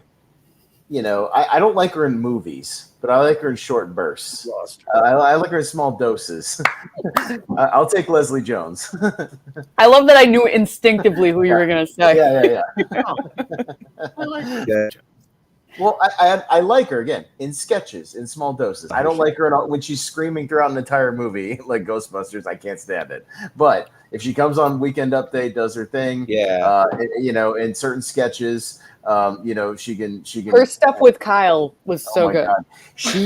She had one of the things that made me laugh super hard when Chris Hemsworth hosted, and he was going around like slapping people backstage and hitting people, messing with her, and he got to Leslie, and Leslie goes, "Boy, if you touch me, I swear to God," and he just goes, "Oh, all right," and just walks away. Like she's got that energy to where, like, I think she'll bring the personality. Again, you don't have to overuse her; you just use her in certain sketches, and she's really great. So I'll take Leslie. I'll take her for that. So yeah.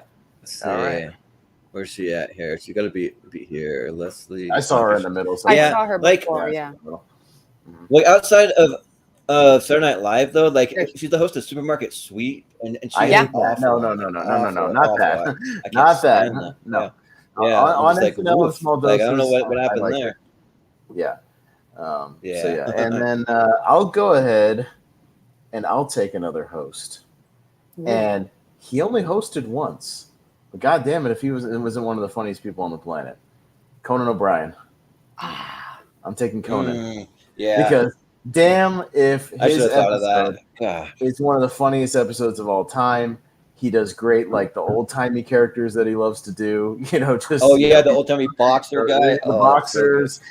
He did some good, like he played Right Said Fred in one of the sketches. He did like the Molecular Man thing. Like I think if you bring him in and let him just really let him stretch out the silly characters like he would do on Conan and just be goofy and silly and physical, and he can have a ton of fun. I would have liked to have seen him host more times, and he's popped in every now and then. He popped in one of the Five-Timer sketches recently. To give someone a jacket. Yeah, and he like messed up one of his lines, and then he just did the drinking thing, like you know, like I've been drinking, like he's a good, you know, he can throw those improvs every now and then. He's still funny. So yeah, I know it's kind of out of nowhere because he only hosted once, but he counts. Conan O'Brien. Yeah. All right. Well, we're back to Jen. So. Okay, I know what I want this time. It's time. She's been threatening for a while, and I'm like, I don't want her to slip away from me. But one of my favorite, still current, but I think it's her last year, players is Adie Bryant. She is one of those strong utility players, but she's also like, she is down to clown. Yes. She is hilarious. Like clearly, some of her best work is with Kate McKinnon, but she also can hold her own. Like one of my favorite sketches ever.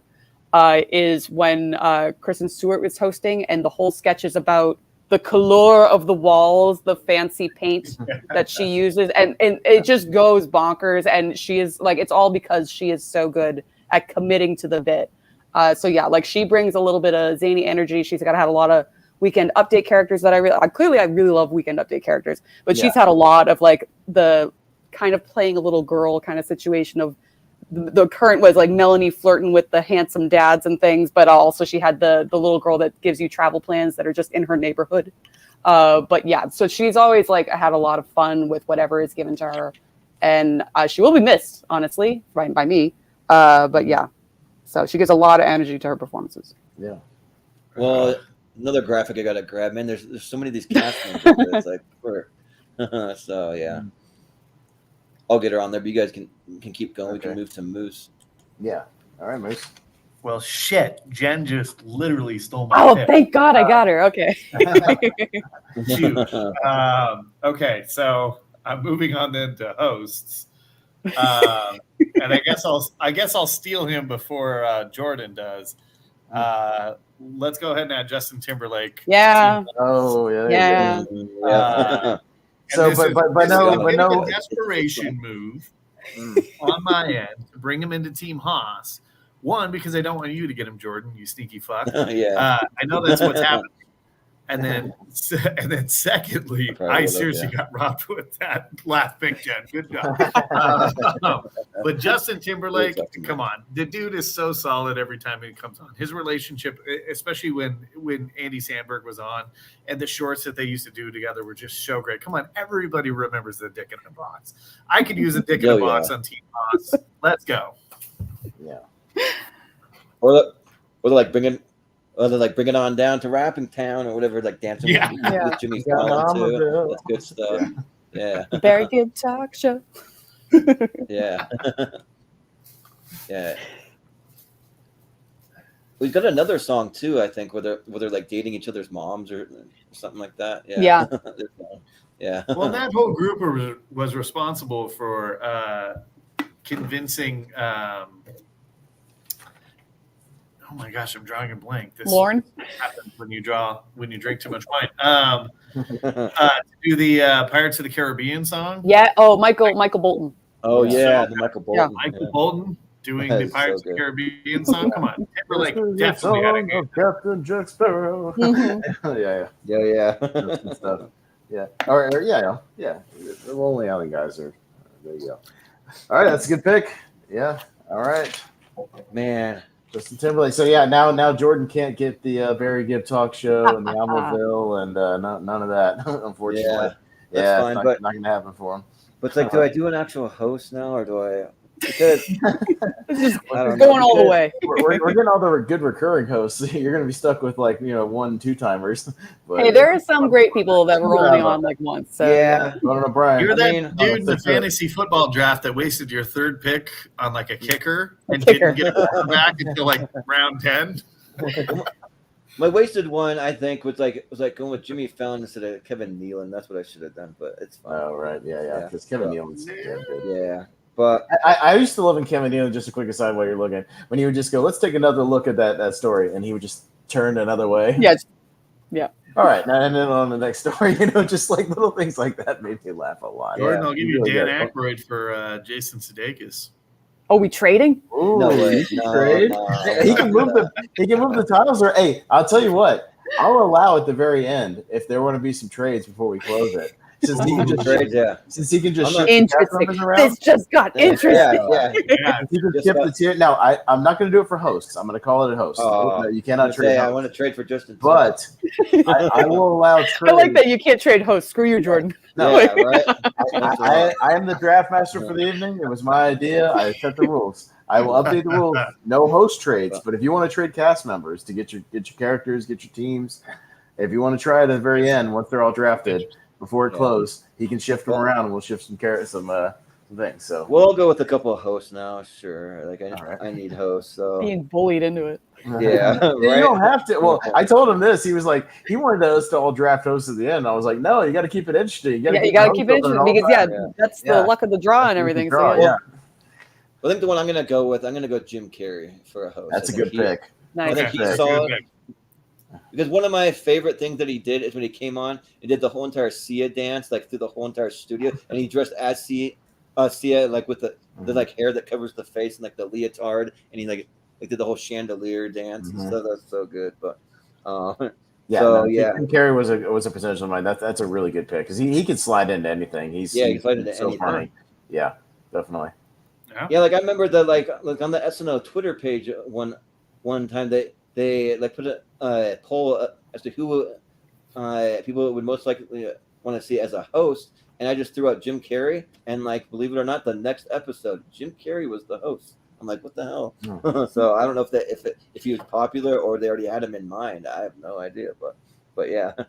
But for another host, one of the ones that I love him as a host, I gotta go with Dwayne "The Rock" Johnson for a host. Nice. Yeah, that's a good pick. Good pick. I think Keeper's dad. Yeah, yeah, he saw, especially it's like the Dwayne "The Rock" Obama when you turn The Rock Obama. Yeah, The Rock. Yeah, just be Obama's solid. Yeah, like be the big monster guy and like throw him out the window and like talk like a caveman and all that. Yeah, he was even great the first time he hosted when he did the Mr. Peepers dad. Yeah. Like, he did that. he's He a did guy- not care about making a fool of himself. what I Like he mean. was full in. He dressed in drag during his Ladies Man sketch. Like he's not afraid to make fun of himself, to be silly. To throw himself out there and be vulnerable.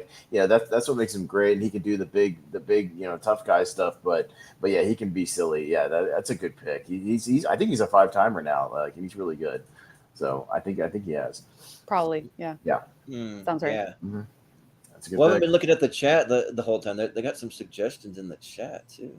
Oh, I Should didn't have look been paying at it. attention. Yeah. All right. But Remind me if I'm missing someone. Yeah, I had it on right. full screen. I'm not even looking at the comments. Yeah, Malcolm's watching. Yeah, Matt's watching. Yeah. So, yeah. Brian, Uh-huh. yeah. Those guys. Of course, Malcolm hasn't heard of Dick in a Box. Yeah. Of course not. Yeah, he has. Just love the hot take.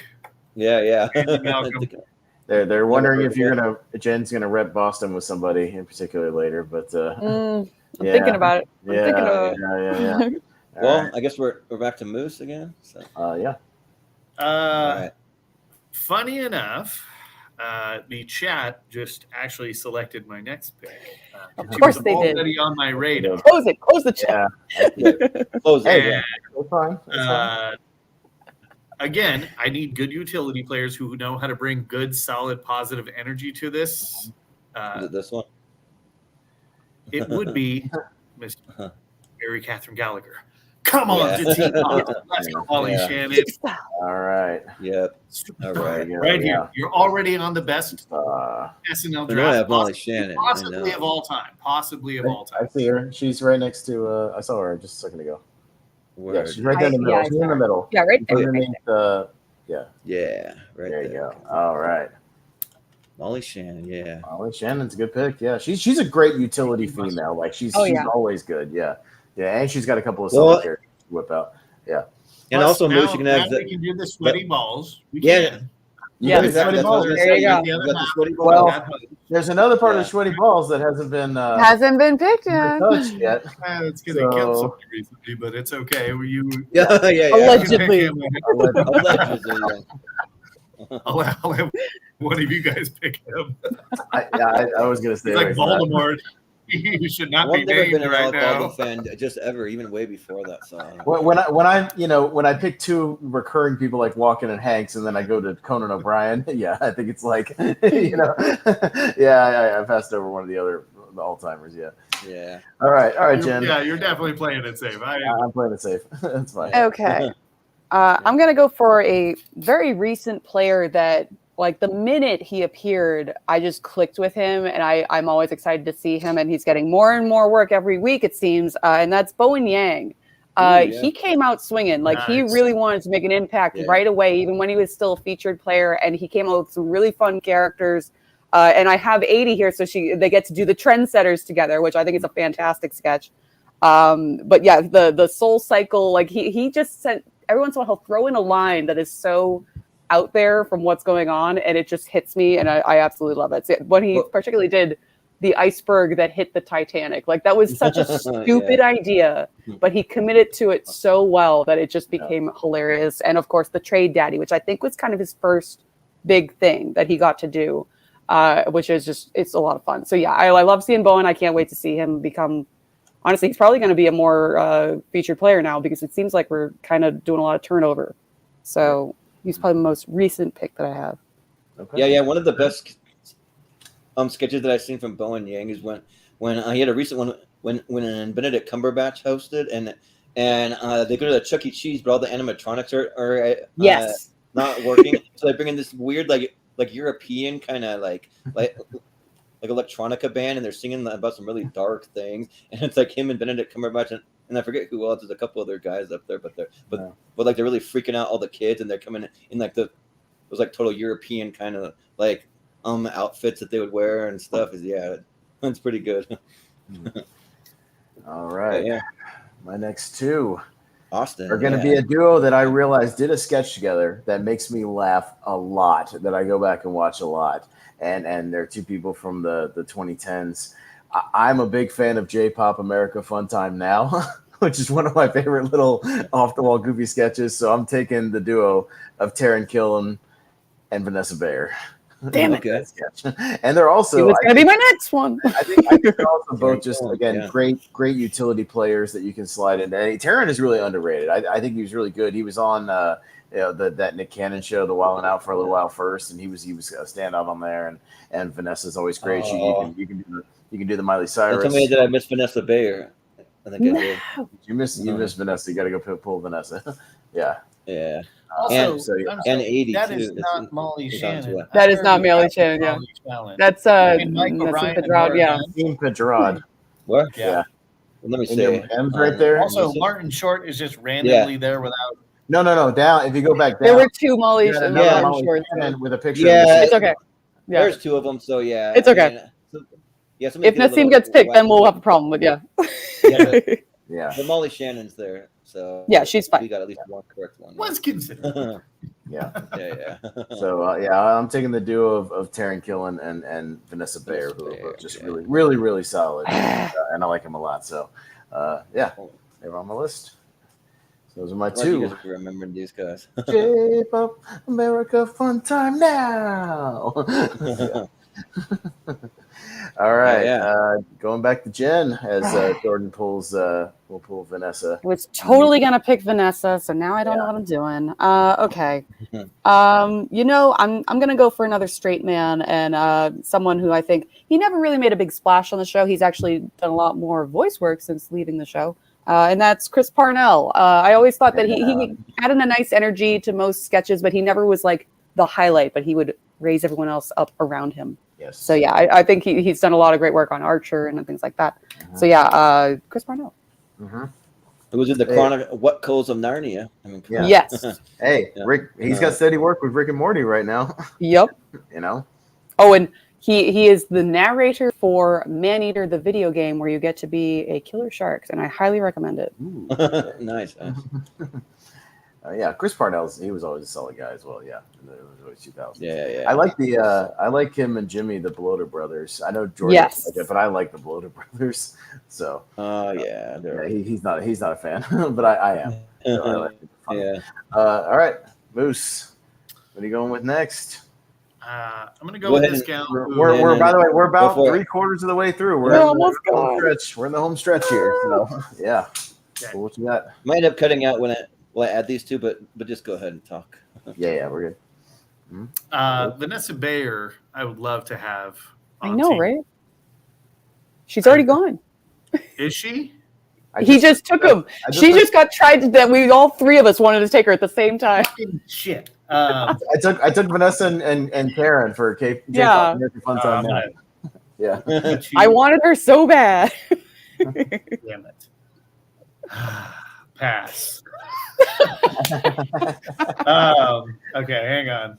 I now have to revise my role here. Oh, you know what? I got a good. Okay, just because I thought Jordan's going to take a minute to pull Vanessa anyway. So what you got to do? I damn it! I really thought she would have vibed well with my team, but you know what? This next one, it'll be a host pick, and this should fulfill my host pick responsibilities here. Oh. And I thought he was a solid host. Give me some John Hamm. I think he will blend well with Team Haas. But also, he brings a younger, youthful vibe to my team. Younger? Isn't he like 50-something? He's like 50. A lot of old-timers on Team Haas, but it's okay. I invest in veterans. On Team Haas. And John Hamm is my investment in the future. Yeah. But give me all the Mad Men sketches I can get from John Hamm. So let's go. Also, this is the most light I can get out of this hotel room. So you're good. You're good. Yeah. No, you're totally fine. John Hamm's a good pick. He was on my potential for a host, maybe like a 4 or 5 slot for the host. Yeah, he's a good one. So with that, Moose has 4 hosts. You still got 1 left and 3 cast members. Jen has 3 hosts, so she's got 2 more host slots and 2 more cast member slots. Jordan has 3 more host slots and 2 casts, and then I have 2 more hosts and 2 more casts as well. So yeah, we're winding it down here. Not too many picks left, as Jordan's still kind of fiddling around with the thing, but he's probably winding it down right now. Loading them up here, but yeah, I got them there, but I can do them really quick if you can hear me. If I'm not cutting, you're kind of breaking up a little bit, so maybe give it a second. Yeah. I'll give it a quick little second.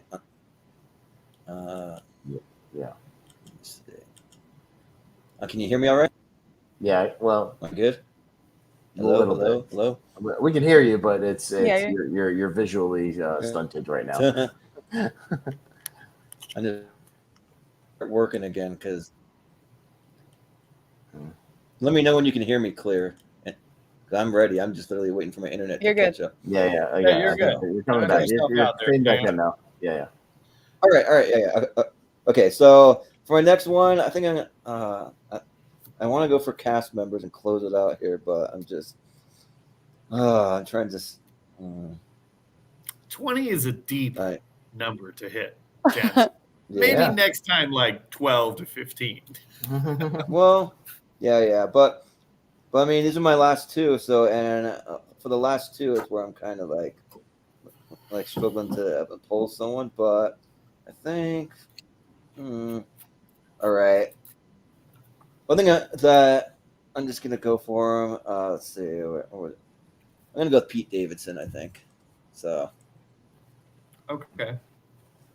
I think Pete Davidson's solid because he appears in like most of the music video stuff. Like he's always really solid. And forget the kind of stoner guy that he played with just like. Oh yeah, what's his name? Like, oh cool. Okay. Oh, what up, man? What's up? Okay. Yeah. So yeah, like he's solid. Like I think that he's good. He's kind of one of the more popular guys now. So I mean, and he just left just barely at the end of last season. So let's see. I know he's here. Right. Yeah, right. Okay. I'll go with Pete. And like, oh, he's got good. And he dated Ariana Grande. They got engaged after 2 weeks of dating. It's weird. But yeah, that's it. Okay. Well, it's kind of lagging a little for me. Okay, so I got him, but now it's like, what do I do for my last one? Oh, there's not a lot of like solid ones. Oh, there is. They just don't want to join Team Anderson. I don't know. I got to make the most of this last pick. It's going to be my very last. They seem Team Haas. They want on board. Well, just bear with me because I got to make it a solid one for what's left. Man, like there's a couple of like current cast members that I'm actually like pretty high on. I don't know. So, but you know what? Since I have Jimmy Fallon, since I got him, I think I got to go with Rachel Dratch. Anyone pick her yet? Yeah. I don't think Nope. So. I was just gonna ask. Okay. Yeah. So like they did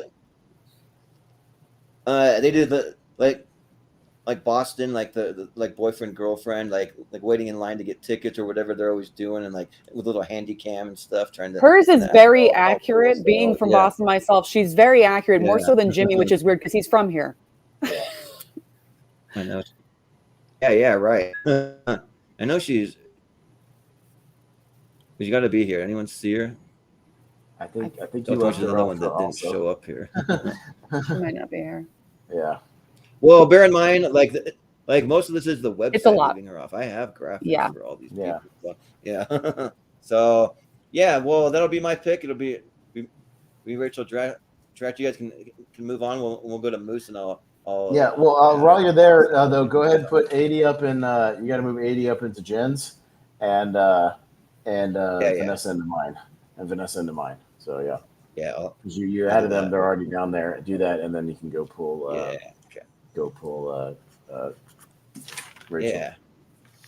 All right. So how many slots we have left? Are you keeping track, Austin? Or yeah. Oh yeah. I'm keeping track. So we're back to Moose. He's got 4 overall slots left. He's got 1 host and 3 cast still to fill. Okay. So. Okay. All right. Okay. Moose, Well, the next one will be a from the heart pick because I think this young lady is extremely charming and would love to see her do more. This will be the other Molly Shannon, Nassim Pereira. Nice. Let's get her on Team Haas. Yeah. You have her as other Molly Shannon, which I don't know why. We know it's her. Yeah. Yeah, she's really good. Yeah. Yes. Okay. Yeah. Nassim is incredibly talented, both as a writer, as an actress. I think her comedic timing. If you've watched the live action movie of Aladdin, she's the best part of that movie. Yes. By far. So she is such a talented actress. And again, easy on the eyes, Nassim. You're more than welcome on Team Haas, but also I just find you incredibly talented. So please come on board. I think Martin Short will mesh well with you. I loved her Kim Kardashian. Already planning out skits yeah. on the greatest team assembled of all time. The Kim Kardashian, yeah. Yeah, the Kim Kardashian stuff was good. Yeah. All right. That's a good pick, Nassim. And we'll go back up to Jen. Jen, you have 2 and 2. You got 2 casts and 2 hosts. All right. All right. I'm going to go for another person that is a strong outlier in terms of having her things cut from the show most of the time because they are so weird. And that would be Melissa Villaseñor.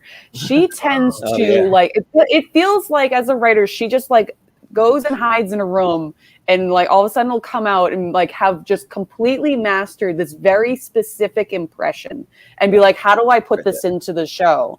So like, it's a very interesting skill set to have, but every time she comes up with something, it's always interesting to see. And she just has a very quirky, different kind of energy. So since like Pete Davidson, Kyle Mooney, not exactly my cup of tea, like she is in that kind of vein for me. And it's always good to have that kind of what's his freaking name, Man on the Moon kind of energy of Andy Kaufman. Andy Kaufman. I would say she's the female equivalent of Andy Kaufman for today's crowd. So yeah, I'm gonna go. She did have that one recurring sketch where she'd be in bed and they try to do dirty talk, but she like slowly screws it up and makes it awkward. Like that stuff was she's good at those certain things. It's or she does one where she's a reoccurring character in Weekend Update doing like the male comic where she's playing like a male though, like she's doing.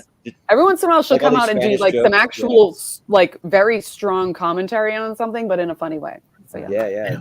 That was a good pick. Stuff. Yeah. Well, Austin. Well, I'm going to pick a guy who I'm surprised he hadn't been picked yet because I need a guy to take care of my African American impressions. So I'm going to take Jay Farrow since he's still on the board. All right. Yeah, that's a good one too. Remind me because I'll pop that. Yeah. So, because I think he's still pulling Rachel. So, but yeah, Jay Farrow. I actually, I have a picture with him. I met him at a when he was doing stand up, and he was a lot of fun. Yeah, he did a lot of his impressions on stage. He's a master. I don't. You guys have seen those sketches or those appearances where he can bounce in and out of them like that. You know what I mean? He doesn't even need the setup. Like somebody just says the name and he bounces right into it. You know, he does Eddie. I think it'd be fun to do a sketch with Eddie where he's doing Eddie. That would be pretty great. I could do that on mine. So yeah, and he could probably do Tracy as well. Like I wouldn't be surprised if he could do damn near everybody. And he could play Obama.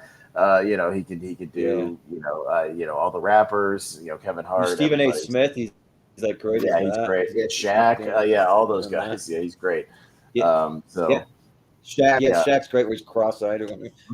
But Jay Farrell. I actually caught him on like a Facebook Live one time, and like he was chatting with the people back and forth. You got to come to Idaho. He's like, Idaho? Like who the hell goes to Idaho? We're not going to know no bumfuck Idaho. Like screw that. It's like fair enough. Yeah. All right. Yeah. Well, I'm gonna bounce another host as well. He hosted 3 times. I mentioned him earlier. I'm going to take Robin Williams. As a host. Because I'll be damned if he can't come on there and be a force of nature, like a Jim Carrey or something, and just do his thing, play whatever character he wants to play. And just, like I was talking about that one he did with Lovitz. And he didn't really host outside of like the 80s very much. So I would love to see him interact with some of the more modern people and have a good time on there. So I'll take Robin as another host. All right.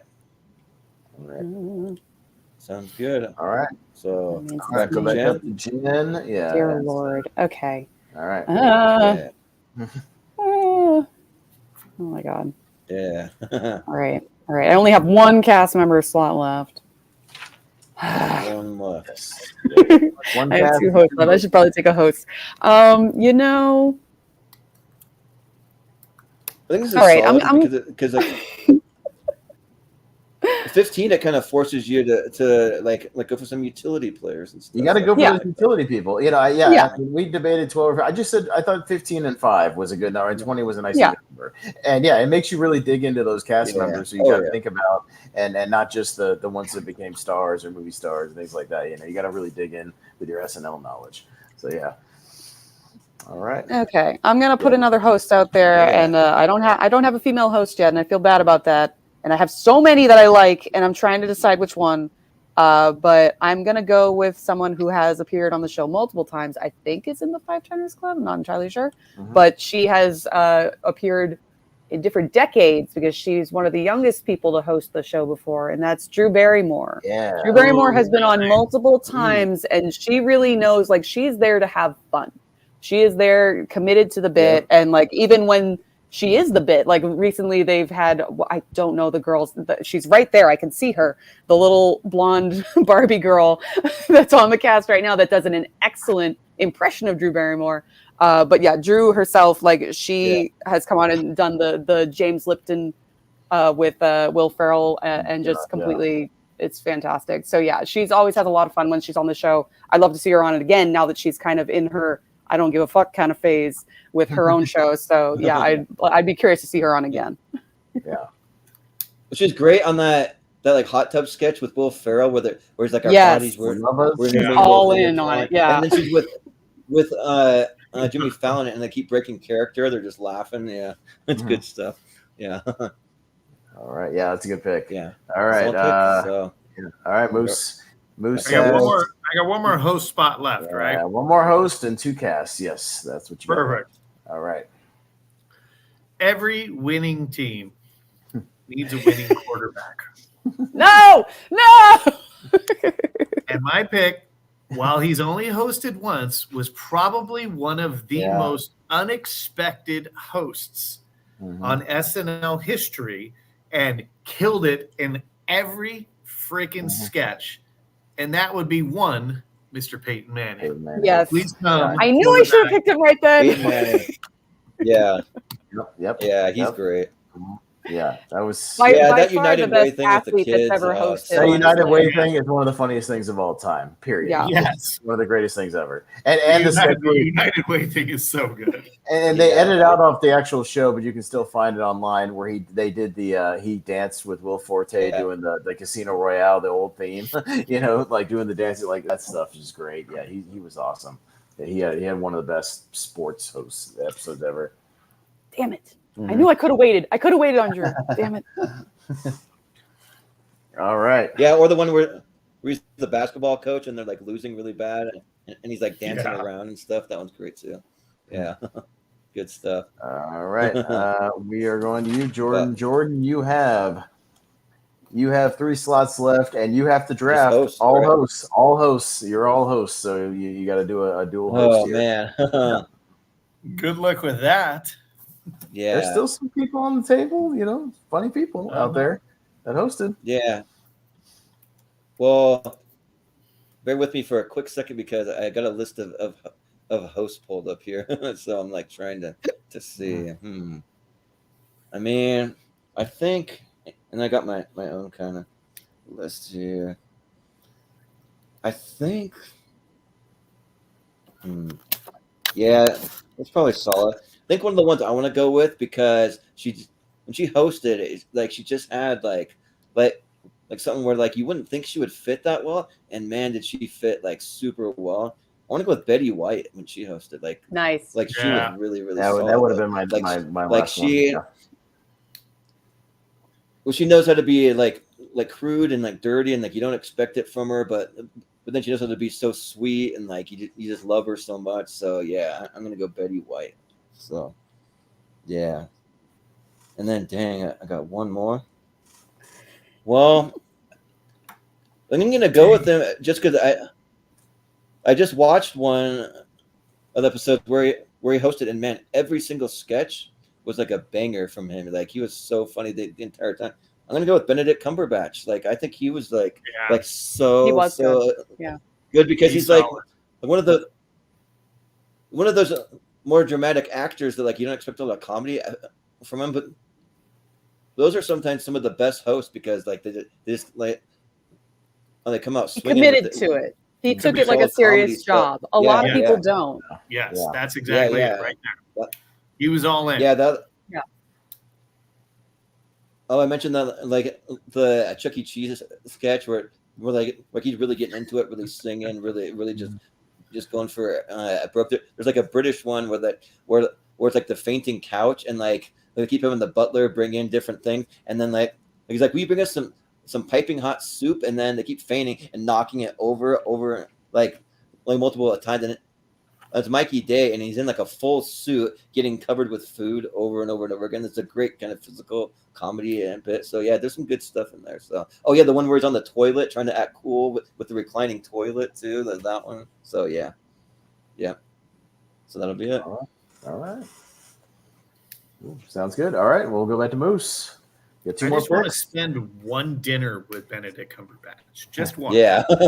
Like, because I feel like I would walk away from that and be like, that was the most like awesome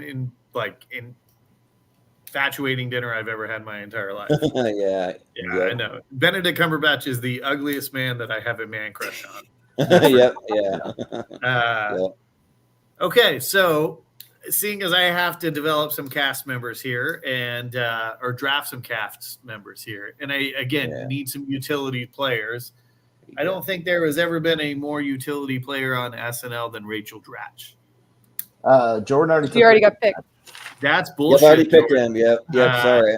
She's Jordan already got her at number 17. Well, then there. my next pick is already lined up because I also feel like he would be a solid addition.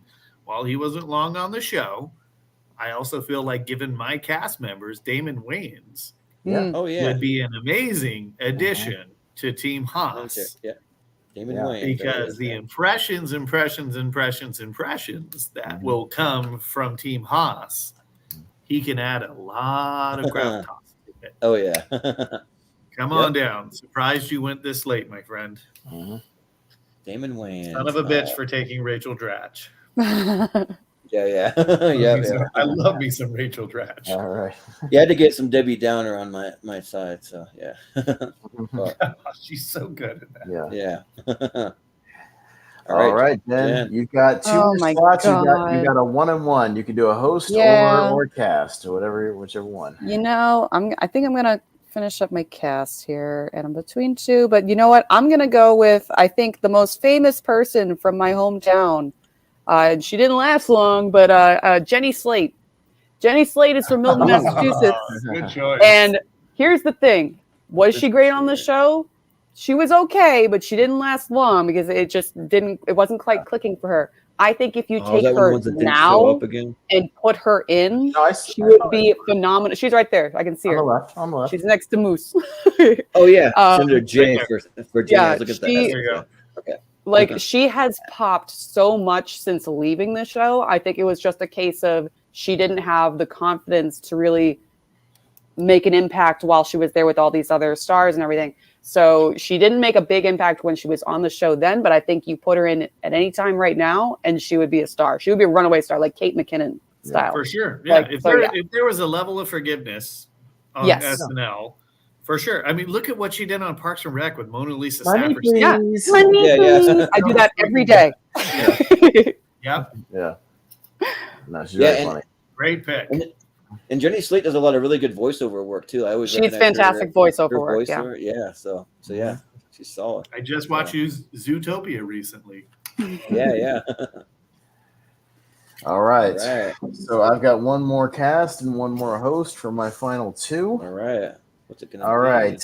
I will take for my cast. Again, he's a guy with a lot of manic energy. That's a good utility guy. Had a couple of good characters. I'll take Chris Kattan. All right. Oh yeah, Chris Kattan. That's solid. Yeah. I'll take Chris Kattan. Yeah, he's got peepers. He's got the mango. Who doesn't love the mango? Yeah, Night of the Roxbury. Yeah, I mean, he doesn't have will to do it with, but he can bounce around a little bit. But yeah, I mean, he's another guy that could slide in a lot of spots and do some fun stuff. So I'll take Chris, and then I'll do one more host. And I had this on my potentials list, and he's still on there.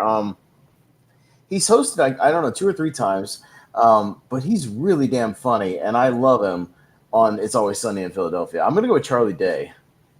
All right.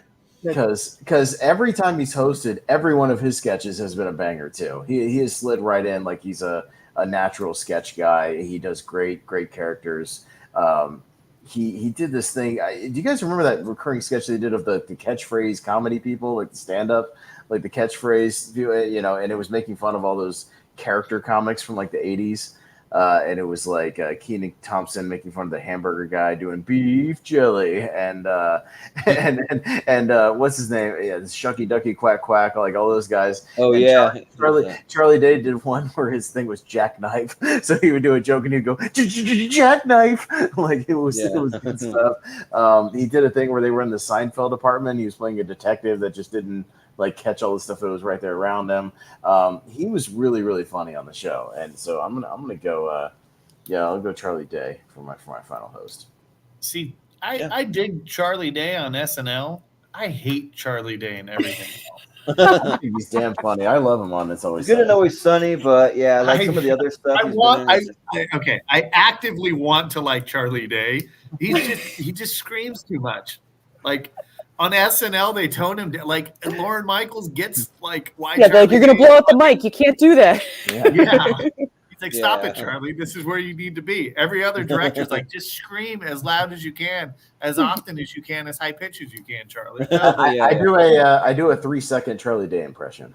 Yeah. Let's hear it. I don't know, Yeah, okay, exactly. That's Charlie Day and everything else. So that's my. I do a lot of 3-second impressions. That's my 3-second. I like him in like comedies, but when he's doing something serious, like now I'm like having a brain fart on it. But what's the movie about the robots and stuff? Pacific Rim. Pacific Rim. Yeah, like where he's supposedly like the smartest man in the world. Yeah, like supposed to be like a villain, and he is like awful in that. Oh, yeah, it's bad. Yeah, I don't know. If you go watch his SNL, the times when he hosted, all of his sketches were a lot of fun, and I think he brings a good energy to it. So I like wacky, silly stuff. That's kind of a through line with a lot of my things. So yeah, that'll complete it for me. So we're going back up. These are going to be the final rounds here. So Jen, you have to draft your final host. My final host. Yes. And there's a lot of options I still have, but I'm going to go with a very nostalgic pick. And this is more of a potential of what could have been. And because this person has only hosted one time. But it was fantastic. And it was because she is not only a great actress, but also a great writer. And that is the one, the only Carrie Fisher. Yeah. The first time she only hosted one time, the Blues Brothers. It might have been their debut episode, I think, actually, when she was on. And I think Paul Simon was the musical guest. So yeah, it's a great episode. She tended to kind of just go into the background mostly because of some personal life kind of decisions there, but I would have loved to see her have like some tenure on the show because she's just a fantastic writer. And I think for the group that I have ahead of me on my draft, she could have so much fun with them. So I would have loved to see more of her. I want to see more of her in general, but we don't always get what we want. So yeah, with my final pick, Carrie Fisher. Rest in peace. I had an article pulled up when I was researching hosts, and it was like the top 30 funniest, and she was like 29, even just with the one-timers. Yeah. She's great. She knows how to deliver a line because she wrote most of them. Yeah, definitely. So there you go. That's a good pick. All right, Moose has got one more cast member up his sleeve. He's got a draft. What do you got? Yeah. I mean, I'm surprised he's still available on the list, considering he might be the longest tenured SNL cast member. That would be Mr. Colin Quinn. Yeah. Again, I need an everyday guy. Like his job, he goes under the radar. It's just weird. Yeah, that's right. I need an everyday guy to fill in the back. Every once in a while, throw a funny line out there. Hey, look, he was great in Trainwreck. And he actually was a Weekend Update anchor for just a little bit. Yeah, and also weirdly cast in that movie because he's maybe only a couple of years older than the girls who he was portraying to be the father of. But still, I need an everyday actor to round out Team Haas, the greatest team of all time, as far as SNL goes, greatest cast of all time. I mean, look at this list of bangers right here. Nailed it. Yeah, there you go. We'll see. Yeah. All right. And Jordan, you got one last pick, and it's got to be another host. So you're gonna round out your hosts here. Yeah. Okay. Let me see. That's it. Man. Yeah, it's old school versus new school for the host because I got a couple I could go with, but I think I'm gonna do it. I think I'm gonna go Jerry Seinfeld. So I think he was a solid host, just because like he had the one sketch where it's like the game show one where they have to come up with like the observation, and they're like, "What's the deal with Oprah? She's fat, she's skinny, she's fat, she's skinny. Next time, just go with one, or next time, just pick one and go with it. Come on."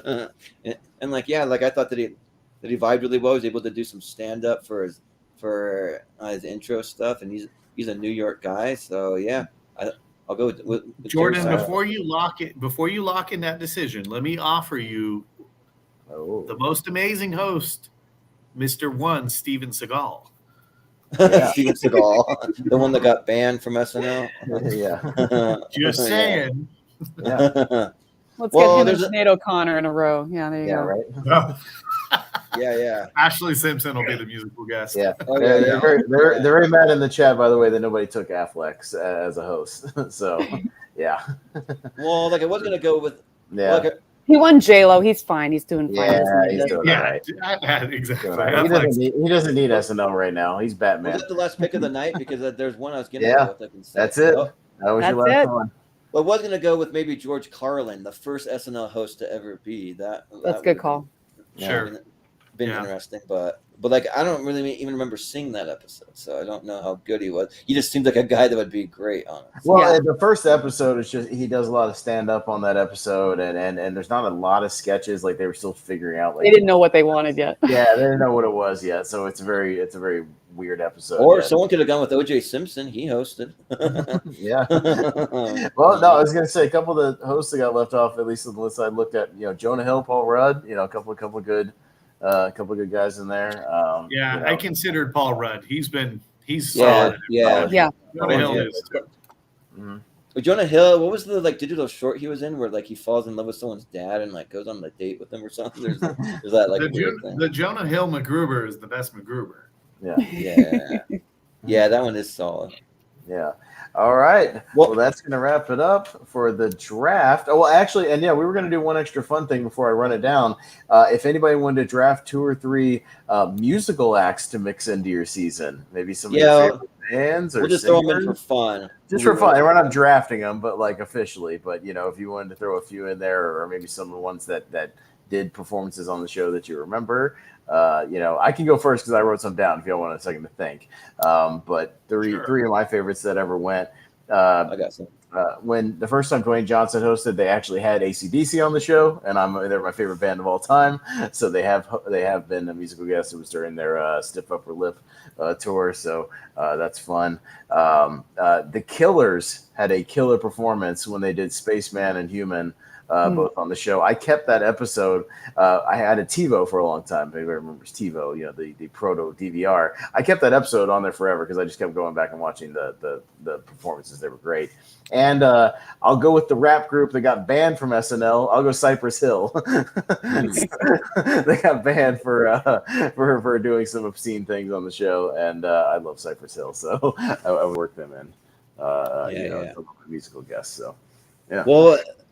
For musical guests, can we go with like any musical guest that we'd like to see on there? Or does it have to be one that's been I think for that you can go I just mine were on the show and I just remember them and I wrote them down. So I think you can go anybody really. Yeah, if you want to. Well, I got one that was great on there, but we'll get to me in a minute. We can go to Jen if you have. Yeah, for me, I always like to hear music that I like. So if I have the power to resurrect people, I'd pull Bowie back on the show. He's been on before and he had a great performance. Prince as well. And I always like seeing whenever Jack White shows up on the show, he always just kills it because he's so good live. But there's always some performances that stand out because they do something interesting with the set. You're not just up there, whatever. So I know Kanye's been on the show multiple times, but there was one particular performance where he did Power and he had all these women around him and they're slowly going through slow motion. It was just really cool. So I really like that. And Billie Eilish actually had an interesting one pretty recently that I think she did Bad Guy, but she was doing the old school camera trick where she's rotating the room. So it looks like she's all over the ceiling and stuff like that. So that's always cool. And of course, Nirvana had one of their first big things on the scene was actually for SNL, and everyone was like, who is this? So Nirvana's yeah, a good like call. so. Yeah. There's been a lot of cool stuff throughout the years. So yeah. All right, there you go. You want to pick Sinead O'Connor or like Ashley Simpson? Any of those? Oh God, yeah. what a debacle! Yeah, Yeah, where she does like the Irish dance and walks off. Yeah. Just Yeah. jig away. Yeah. All Yeah. right. Moose, any of your favorite bands or singers that you would have on the show on your season? Very much like Jen, I picked 3 musical acts for what would be the greatest show of all time if I put it on, which included 3 acts that, or at least 3 singers that have been deceased. One would be Freddie Mercury and Queen. Yeah. 2 would be Tom Petty and the Heartbreakers. Yeah. And then 3 would be Ray Charles. And I think Ray Charles finishes the evening after those 2 acts. Yeah. Nailed it. Boom. Yeah, one of the coolest things is that so I used to have this job setting up for major concerts when I lived in Seattle. And I got to set up for Tom Petty and the Heartbreakers, their last show there, and then 3 months later he passed away after that. I'm like, yeah, it was crazy. Yeah. My sister, so we grew up a very like old school like rock music household, and my sister saw Tom Petty and the Heartbreakers 2 nights before he passed away. Oh wow, 2 nights. Yeah, and that was by far still probably to this day my sister's favorite musical act. So she was a wreck after that. It was quite sad, but that would be my top 3 for sure. All right. So I'm gonna recap everybody's picks. I've got them all handy dandy right next to me, and we'll recap. Do I get to do some musical guests, or is that all right? Oh, sorry, Jordan. Yeah. I thought you kind of worked them in. Yeah, I thought you had already worked yours in for some reason. No. But I'll go with ones that have been on the show, and then for fun, I'll just throw in one that will like never like be possible because it's before their time. So the one that's kind of my wild card. I would love to see the Beatles on there in some capacity. Like, sure. I mean, you got Paul McCartney on there before, and George Harrison, I think. Yeah. Maybe Ringo. Yeah. So you Maybe a couple of them as solo acts on there. So but a few of them that like I actually go back and I watch the performances because they're so good. Because there's a lot of like bands and singers, they go on there. The crowd doesn't get very into it. They don't get very hyped up. The crowd's just kind of sitting there while they're performing, kind of thing. But a couple of the hip hop groups. So when Michael Jordan hosted, they had Public Enemy on there. That was a really solid one where like they like really like got the crowd up and like hyped for it too. And then the other one was Run DMC too. Like both of them, like really like got the crowd going. They're like, come on, everybody, stand up, dance, come on, and they're like getting them to like sing and like really get into it. So I thought that was cool. And then for my other one, I'm gonna throw out Green Day because I'm a massive Green Day fan. So just to have some rock on there, I'll throw in Green Day. So are we doing hosts too? Wasn't there like a fantasy for hosts that have never hosted? If you want to, I mean, yeah, because I didn't really think about it too much, but I mean, I threw one out there at the beginning as the example. I mean, I'm surprised that Leo's never hosted DiCaprio. Like I think he just doesn't want to commit to being there for a week. Yeah, it's weird, but like I think he would be great because I think he could play off of a lot of his past performances, and they could and you know I think he's kind of sneakily got a great sense of humor. And yeah, he only made the one appearance with Jonah Hill where he came up on stage and they did the Titanic. Yeah. But yeah, I'd like to see him actually host. Like, I have an easy one that I'm pretty sure she hasn't done it yet, but Florence Pugh seems just like made for this. Yeah. And I'm hoping that with Don't Worry, Darling, maybe we'll get her there. Having said that, Harry Styles is a very good host himself, so I wouldn't be surprised if they pull him back in. Nice. But maybe they can do a dual host, so I don't know. But I would love to see her in there because she's hilarious.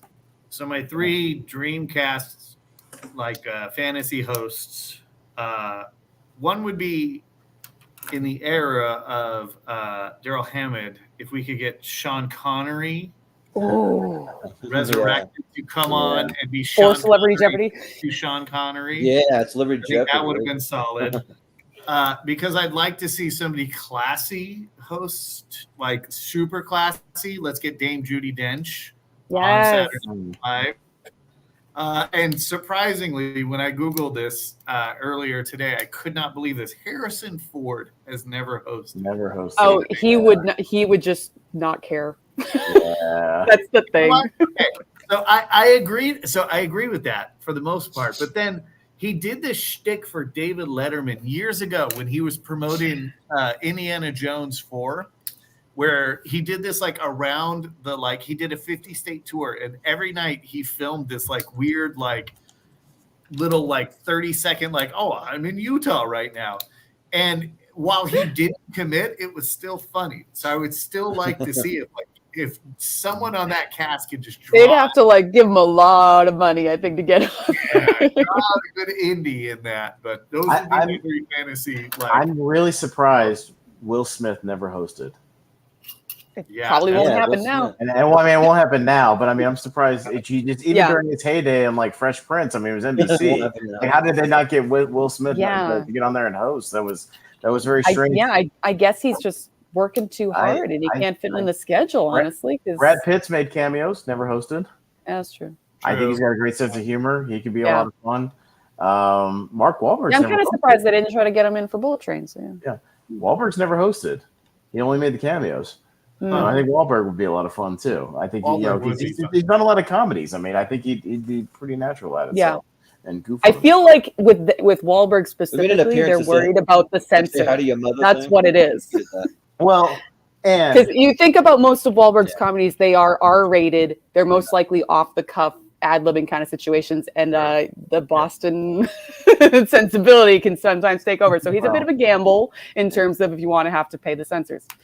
I think next year they have to do it because his star is as high as it's ever been. He needs to bring back Les Grossman to announce the movie on SNL and do Tom Cruise. Tom Cruise he's never hosted. And he's got the sense of humor. Maybe honestly, Oscar push for Maverick, it might happen. I would not be surprised. Yeah, maybe.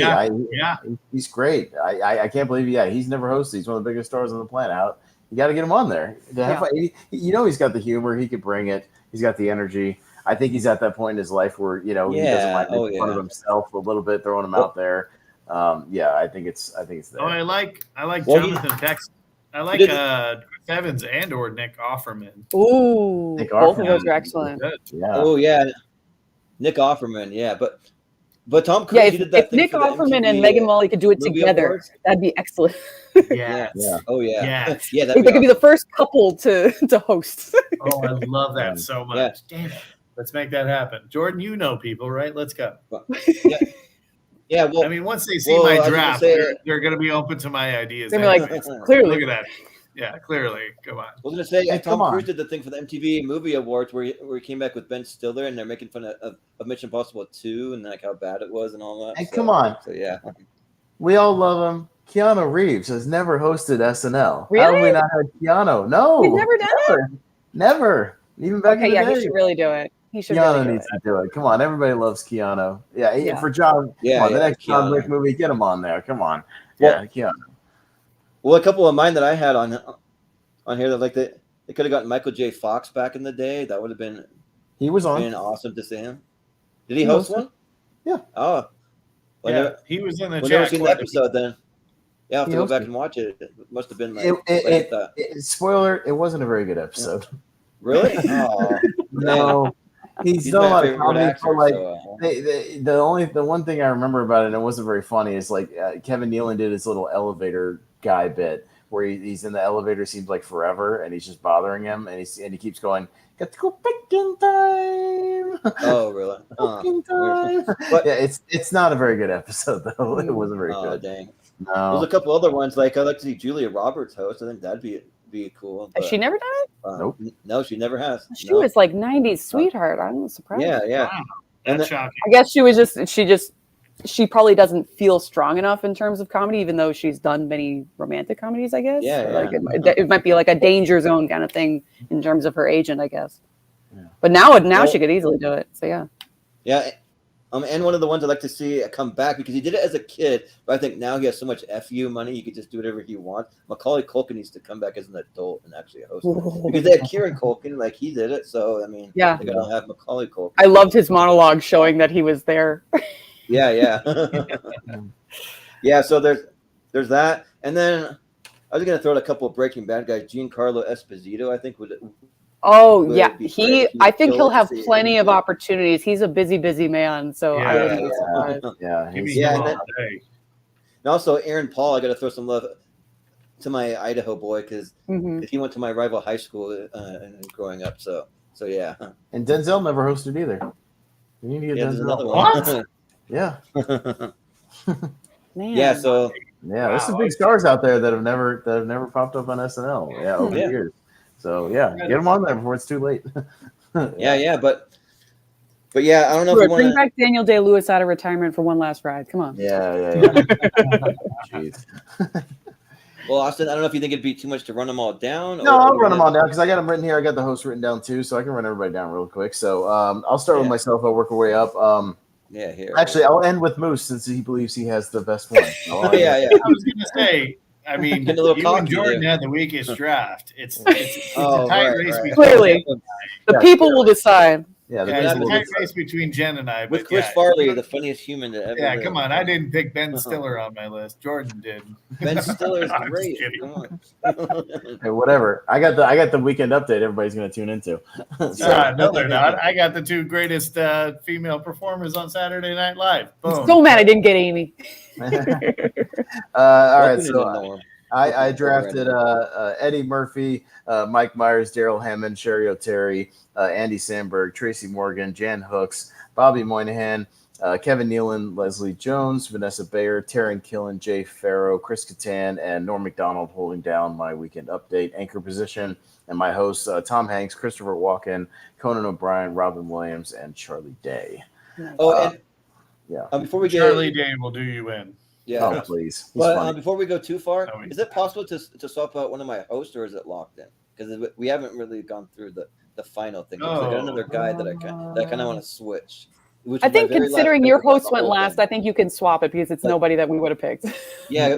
Technically, you had the last pick, so I guess. Yeah, so I think you could swap it up. I want to swap out my very last pick, Jerry Seinfeld. Yeah. I want to put in Ryan Gosling because I think Ryan Gosling had Oh, that's a good call. That's a good call. Of an episode. He did some, I think like one of the digital shorts, and he had some pretty. Oh, solid the Avatar. The Avatar font is one of the best shorts. I love that. Oh yeah, the Avatar, yeah. So I'll do Ryan Gosling. So swap him up for Jerry. Oh yeah, I swapped it out. Okay, Yeah. so Jen, the lovely Miss Jen Kemp, drafted this evening. Bill Hader, Phil Hartman, John Belushi, Maya Rudolph, Cecily Strong, Adam Sandler, Chris Rock, John Lovitz, Jane Curtin, A.D. Bryant, Bowen Yang, Chris Parnell, Melissa Villasenor, Jenny Slate, and Seth Meyers holding down her weekend update anchor position, and her five hosts. And her five hosts: John Mulaney, John Goodman, Adam Driver, Drew Barrymore, and the late great Carrie Fisher. I love my team. Yes. Damn it. Yeah, Great team. All right. Our host, Mr. Jordan Owens, drafted this evening the great. Jordan. Sorry, Jordan the hero. Chris Farley, Keenan Thompson, Dana Carvey, Kristen Wiig, Ben Stiller, Fred Armisen, Will Forte, Jason Sudeikis, Chris Redd, James Austin Johnson, David Spade, Rob Schneider, Pete Davidson, Rachel Dratch, and holding down his weekend update anchor, Jimmy Fallon. And then his hosts, Jim Carrey, Dwayne The Rock Johnson, Betty White, Benedict Cumberbatch, and a last-minute substitution of Ryan Gosling. Yeah. All right. And Moose, who has hyped himself up that he has the greatest. I mean, he's starting off really strong. Yeah, I mean, he's starting off strong. But then, all right, so I'll run it down. What do you mean, but then? But then This is maybe you not so drafted strong. poorly. Don't talk shit. I mean, don't know about some you of did those draft. last You picks. did draft Colin Quinn, the worst weekend update. Yeah. anchor, the pretty Hey. forgettable guy. But he's not my weekend update guy. He's I not. know, but He's the straight man. yeah, I Damon got- Wayans, the guy who got fired. Best weekend update. All right. Okay. All right. So he drafted Will Ferrell, Kate McKinnon, Billy Crystal, Dan Aykroyd, Gilda Radner, Tim Meadows, Bill Murray, Anna Gasteyer, Martin Short, Molly Shannon, Nassim Pedrad, Damon Wayans, Colin Quinn, and holding down the anchor desk and running cast, Tina Fey and Amy Poehler, the duo. Where's And my hosts?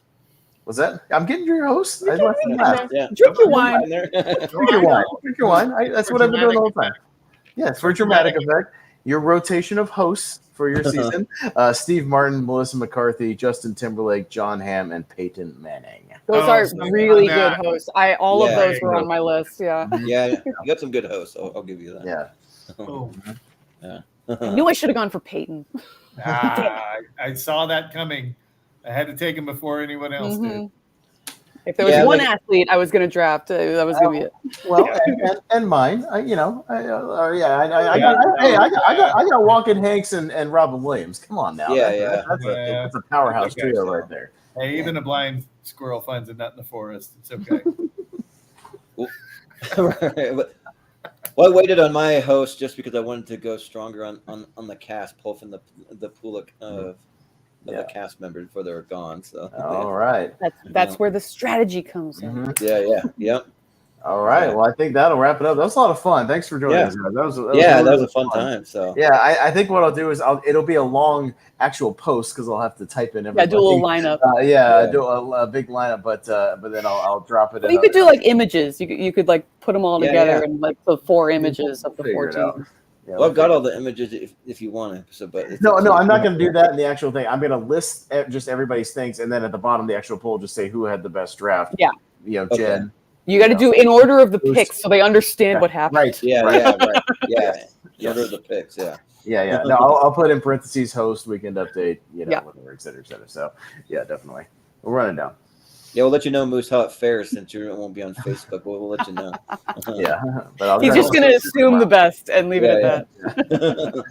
There's no assumption. Yeah. I've scientifically proven, put together again, I agree, Colin Quinn, but still. Not using it. Well, what's your last pick? So it's fair. I almost threw Gilbert Gottfried in just because you get to have Gilbert Gottfried. Yeah, right. Well, and he had a shitload. Same thing with Julia Louis-Dreyfus. It's like, well, clearly she wasn't great on the show, but oh my God, look at her now. So See, I thought about that too. So that was very much like in my like. Rob Riggle has brilliantly funny, and like honestly, the only reason I didn't put him on is because I don't remember him on the show at all. Yeah, he was on for like a season, and they barely used him. He was barely on, and look what he's become. He was actually good though. Yeah, he's become a great. Garrett Morris portrayed the first on-screen edition of Ant-Man. Nice. Yeah.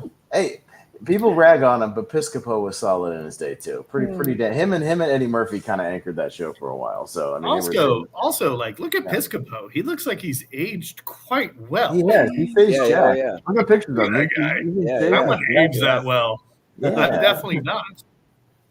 Well, one of the newer cast members I almost went for was the Ego Nawadnim. Ego is really good. Yeah. She really is, and they're giving her really more to work with now. Yeah.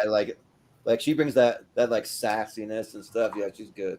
So but yeah, that's solid. So also, I'm a sneaky Kyle Mooney fan just because I watched him before he even made SNL. That like he would do awkward interviews on YouTube, and then when he got onto SNL, I was like, oh yeah, one of my favorite YouTube guys making it on SNL. That's cool. So yeah. Well, and doesn't Tim Robinson do a sketch thing on Netflix? Oh yeah, that a lot of people like, and he was only on Tim one season. It's like so funny. So I mean, some of these guys have had great careers outside of SNL afterwards, and just never had their chance on there. So some good talent still left on the board.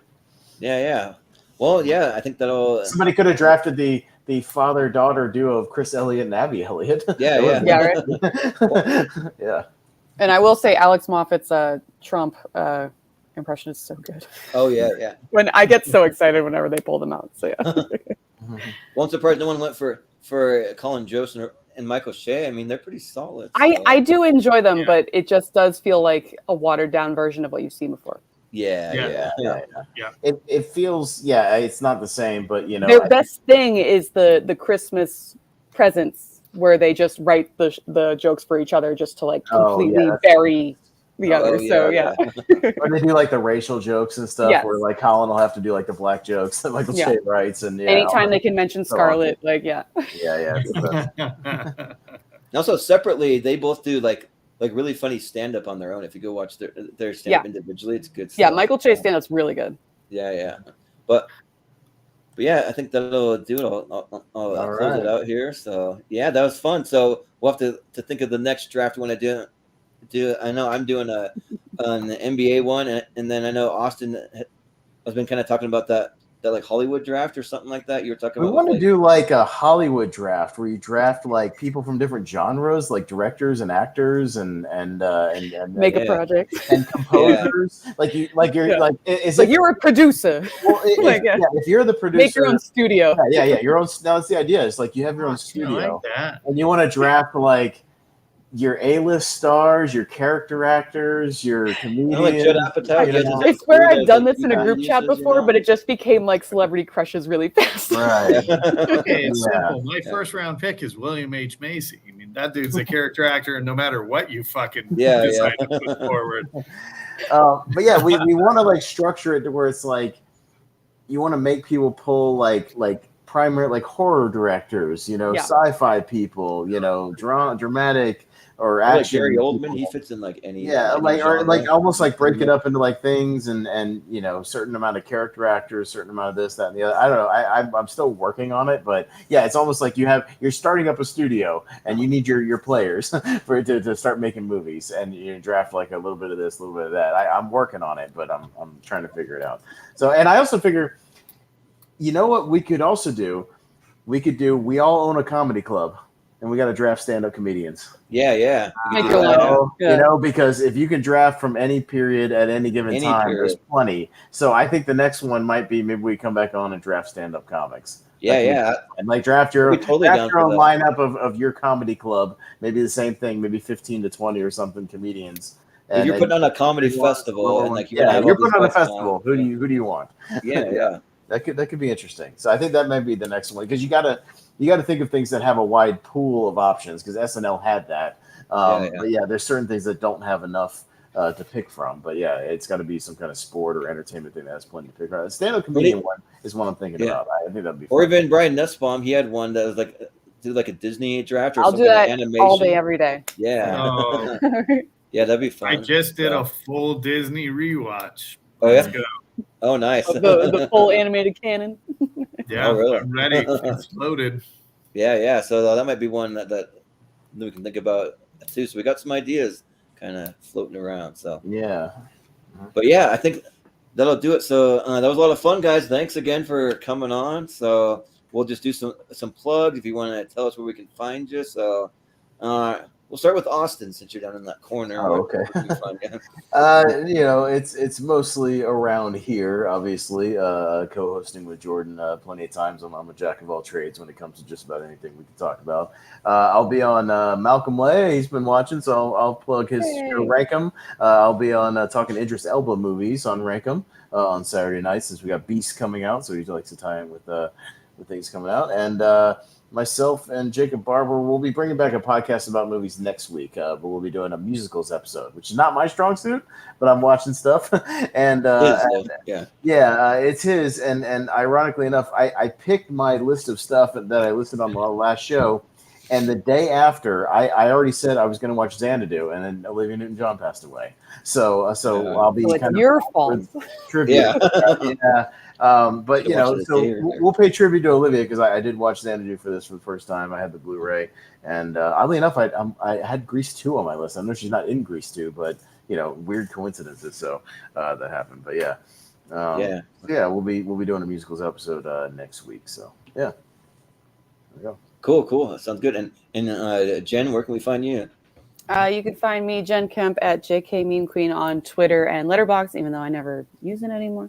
I really don't. But yeah, go support the Schmodown. It is its final legs here as we go into the final stretch. The Let's Get Ready Network is actually doing a really nice job on their website of letting everyone kind of do a little spotlight, answer a couple questions of what the Schmodown means to them. Mine just came out yesterday or the day before. So there's a lot of great players, managers, people involved with the show are going to be doing it as we lead up to the final episodes here. So I highly recommend going over and seeing all that on their website. It's really fun.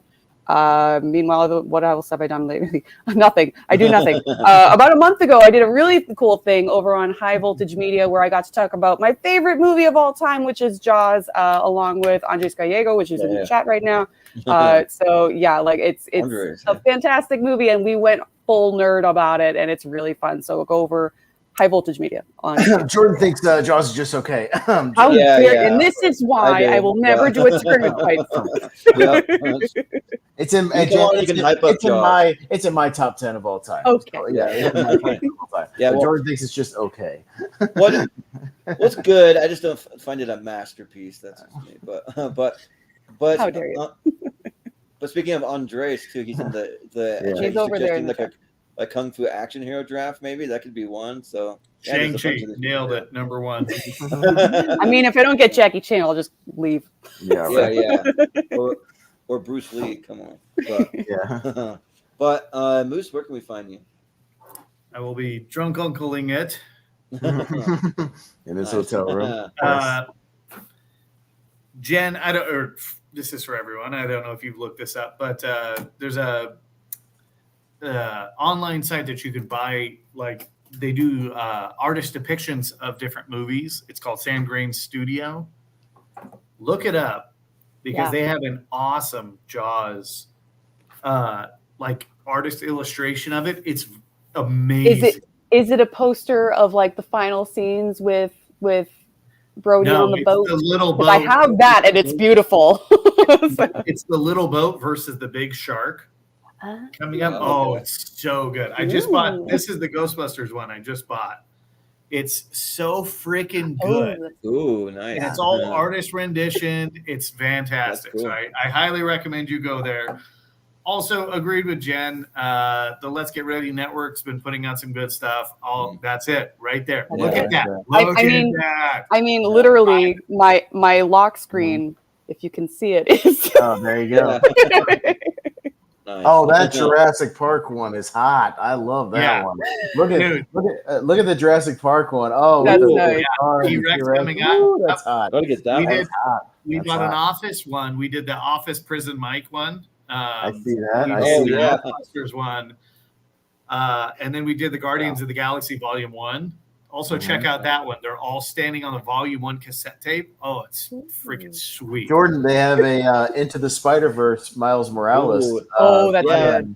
That's good. What's the website again? Like, tell me. So it's called Sandgrain. I just say Sandgrain. SAND. Sandgrain. Okay. I kid you not. My sister decorated the entirety of her house with like 10 of these different. It's really easy once you start going down that road. Just one of these rooms is like Parks and Rec. One of these rooms is the Office. You walk into the next room. And come on! I got a Star Wars original trilogy 3-pack. Are you kidding? The original trilogy is solid. Dude, the Return of the Jedi with them over the Sarlacc pit. Oh, it's so good. Damn, that's awesome. No, I like when studio. I have no invested interest other than I just bought 2 of them earlier this morning. Well, between that and like I'm getting into like those like the splate things, those like metal sign things that you can switch them out. If you go around my house, I've got my condo designed to where every corner you look at, there's like artwork that I picked up at conventions and things because I'll pick up, and everyone has their own style. So like they're grouped with like the same styles, but it'll be like 3 different things, but they all look kind of alike, like just the same artistic style. So I'll have to pick a corner of this condo and buy like 2 or 3 of those. Keep going through the movies. It's a rabbit hole. You're definitely going to go down. But you can find me at Twitter at Big Moos Haas. I will actually be at the final tapings this weekend. For the show, but also because I live in San Dimas, California. So.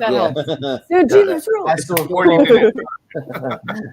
But thank you guys for having me on. I know I was kind of a call show. No. It was all part of a. You weren't a dick. You were correct. But seriously, I had the best draft tonight. We'll see. I mean, it's without a doubt see what the people scientifically proven. But seriously, you guys are the best. I love you guys. Thank you for having me. Absolutely. Jen, you and Moose always I finished the red wine, so I moved on to the white. Yeah. I was gonna say at the beginning, I thought it was red. Wow, yeah. You move on to the white. No, Wow. Jen, you and Moose always have a spot on this network just to bullshit about movies yeah. or whatever. Like y'all are some of my favorite Anytime. people to have. So please, like, we'll continue to have y'all on. I know we're just a little small channel, but we have fun and we try to do. Yeah. So you're always welcome. Y'all are always welcome. Yeah. Yeah, if you ever want to put together a top 64, Jen, I gotta encourage you to do that. We'll do a whole episode for you. I mean, that I will be Moose so did it, stressed so- making that list, but Yeah, I'll do it yeah. eventually. Yes. Yeah. We'll Yeah, get it. Especially now that I know that Jaws will get knocked out in the first round or something. So well, you never Ken, they know. let I did a top 64 with these guys. They let my whole family come on and Yeah. vote. We had his brother, It was his just- sister. it was My just brother, a- I could bring my sister my in, and she'd be like, dad. every animated movie's got to make it. So Yeah. That's fine. But And Moose's favorite movie on there was a Big Trouble in Little China, I believe, in the end. No, Or Ghostbusters won. Ghostbusters. Oh, but Oh, that's good. Big Big Trouble was Trouble number 2. were the last two. Yeah, that's the final. Was That was the Ghostbusters? finals. That's awesome. Big Trouble. Yes. yeah. Of course, come on, greatest movie of all time, and I got 2 Battle of the Ghostbusters A's. on my list for tonight, which makes it also another reason why I drafted the perfect list tonight. Boom. Yeah. Yep. But Brian is correct in the chat. He's the only person to have his number 1 win the whole That's thing. true. So, Yeah, I forgot about that. Yeah, Yeah, I feel like I would throw Yeah. some movies in just to fuck with you guys. So yeah, Yeah. Do it, yeah.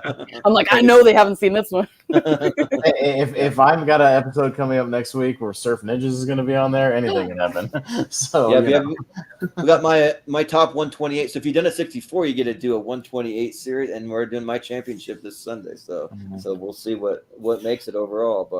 But yeah, you can find all things for the Movie Hero Network on Twitter and Instagram at Movie Hero 2121, and then you can find us in the Schmodown Friends and Family group over on Facebook. We want to keep that community alive. So if you're a fan of the Schmodown, just come in and we'll talk Schmodown with you. And if you have any project or anything that you're working on, you can post your arts content in there. We'll hype you up. We'll share out all your like links to projects and that kind of thing. So, and then I've been doing a little thing that's called Snack Hero on the channel where I've been trying all these goofy, weird, off the wall snacks and like I had some like crazy ice cream that I did like a Grey Poupon flavored ice cream and a pizza and a mac The and cheese. Japanese. one. That sounds Japanese. Yeah. Come on, Ooh. there's Tommy Boy. Come Tommy on. The deer on the car. I know, right? Oh man, I'm going down the rabbit hole. Yeah.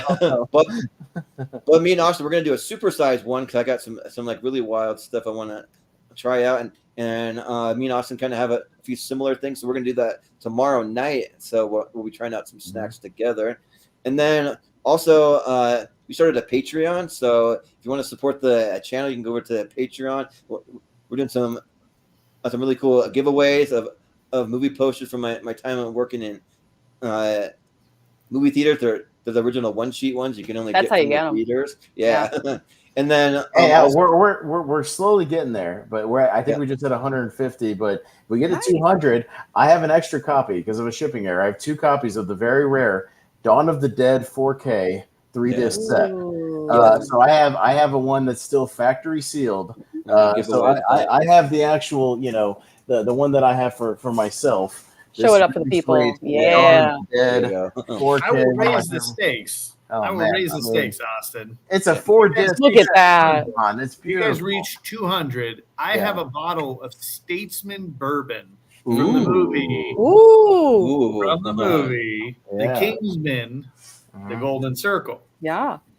I have a bottle of that. I will give to you guys. Now you can absolutely hold me accountable to this. Okay. Yeah. All right, but like, has Alright. like Jeff Bridges held the bottle? Because Yeah, that'll right. like raise it to $1 million. Yeah. No, if Jeff No. Bridges had that bottle, it would be in my cabinet right now. Yeah. But I Yeah. do have an extra bottle of the Statesman. Yeah. And I will say this: it is brewed by Old Forester, which is the oldest bourbon or whiskey in the United States. And I have tried it, and it is van freaking tastic. So I have an unopened bottle of this Mhm. that I will add to the Boom. freaking pot for subscribers Yeah. to 200. All Let's right, go. nice. Yeah. Sounds Please good. Yeah. check it out. Absolutely. Also, Yeah. And check out the Raiders of the Lost Ark one. Oh, damn it. oh yeah. Some good stuff. Oh, But yeah. I I need Then the also Glare too, Joe. Yeah, go to Sam Green Studios. It's awesome. Yeah.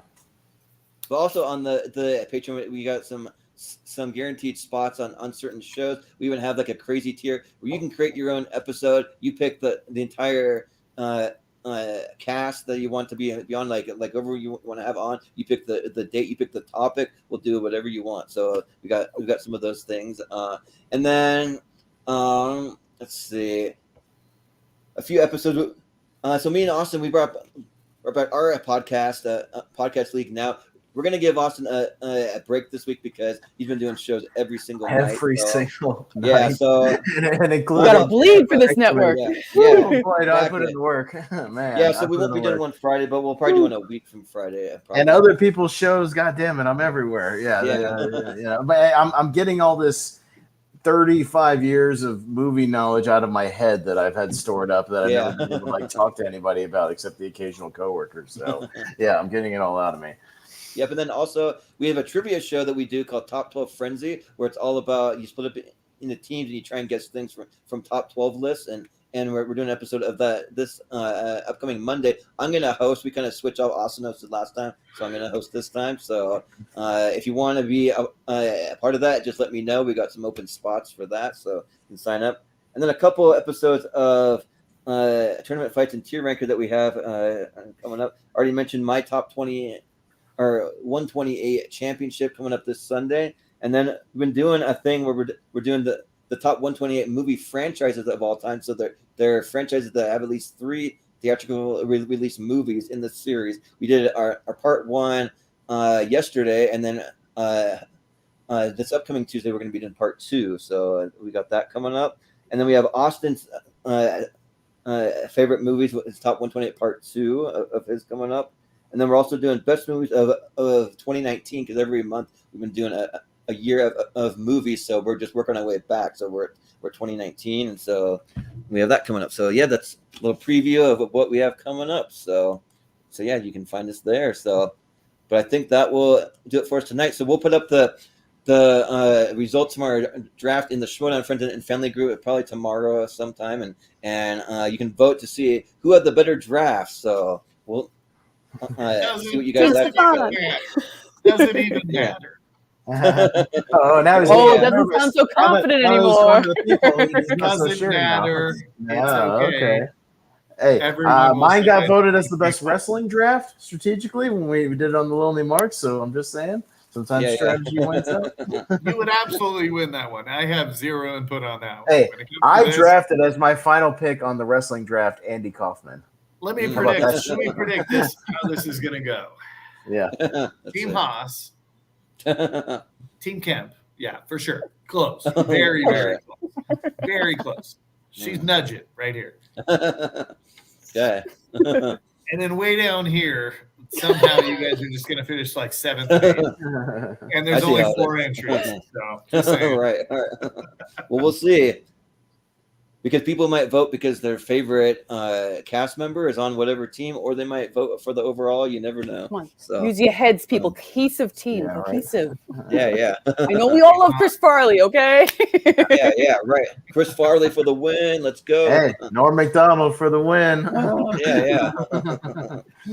Yeah, but yeah, that'll do it. So for Austin, for Jen, for Moose, I've been Jordan Movie Hero Anderson, and we will see you next time.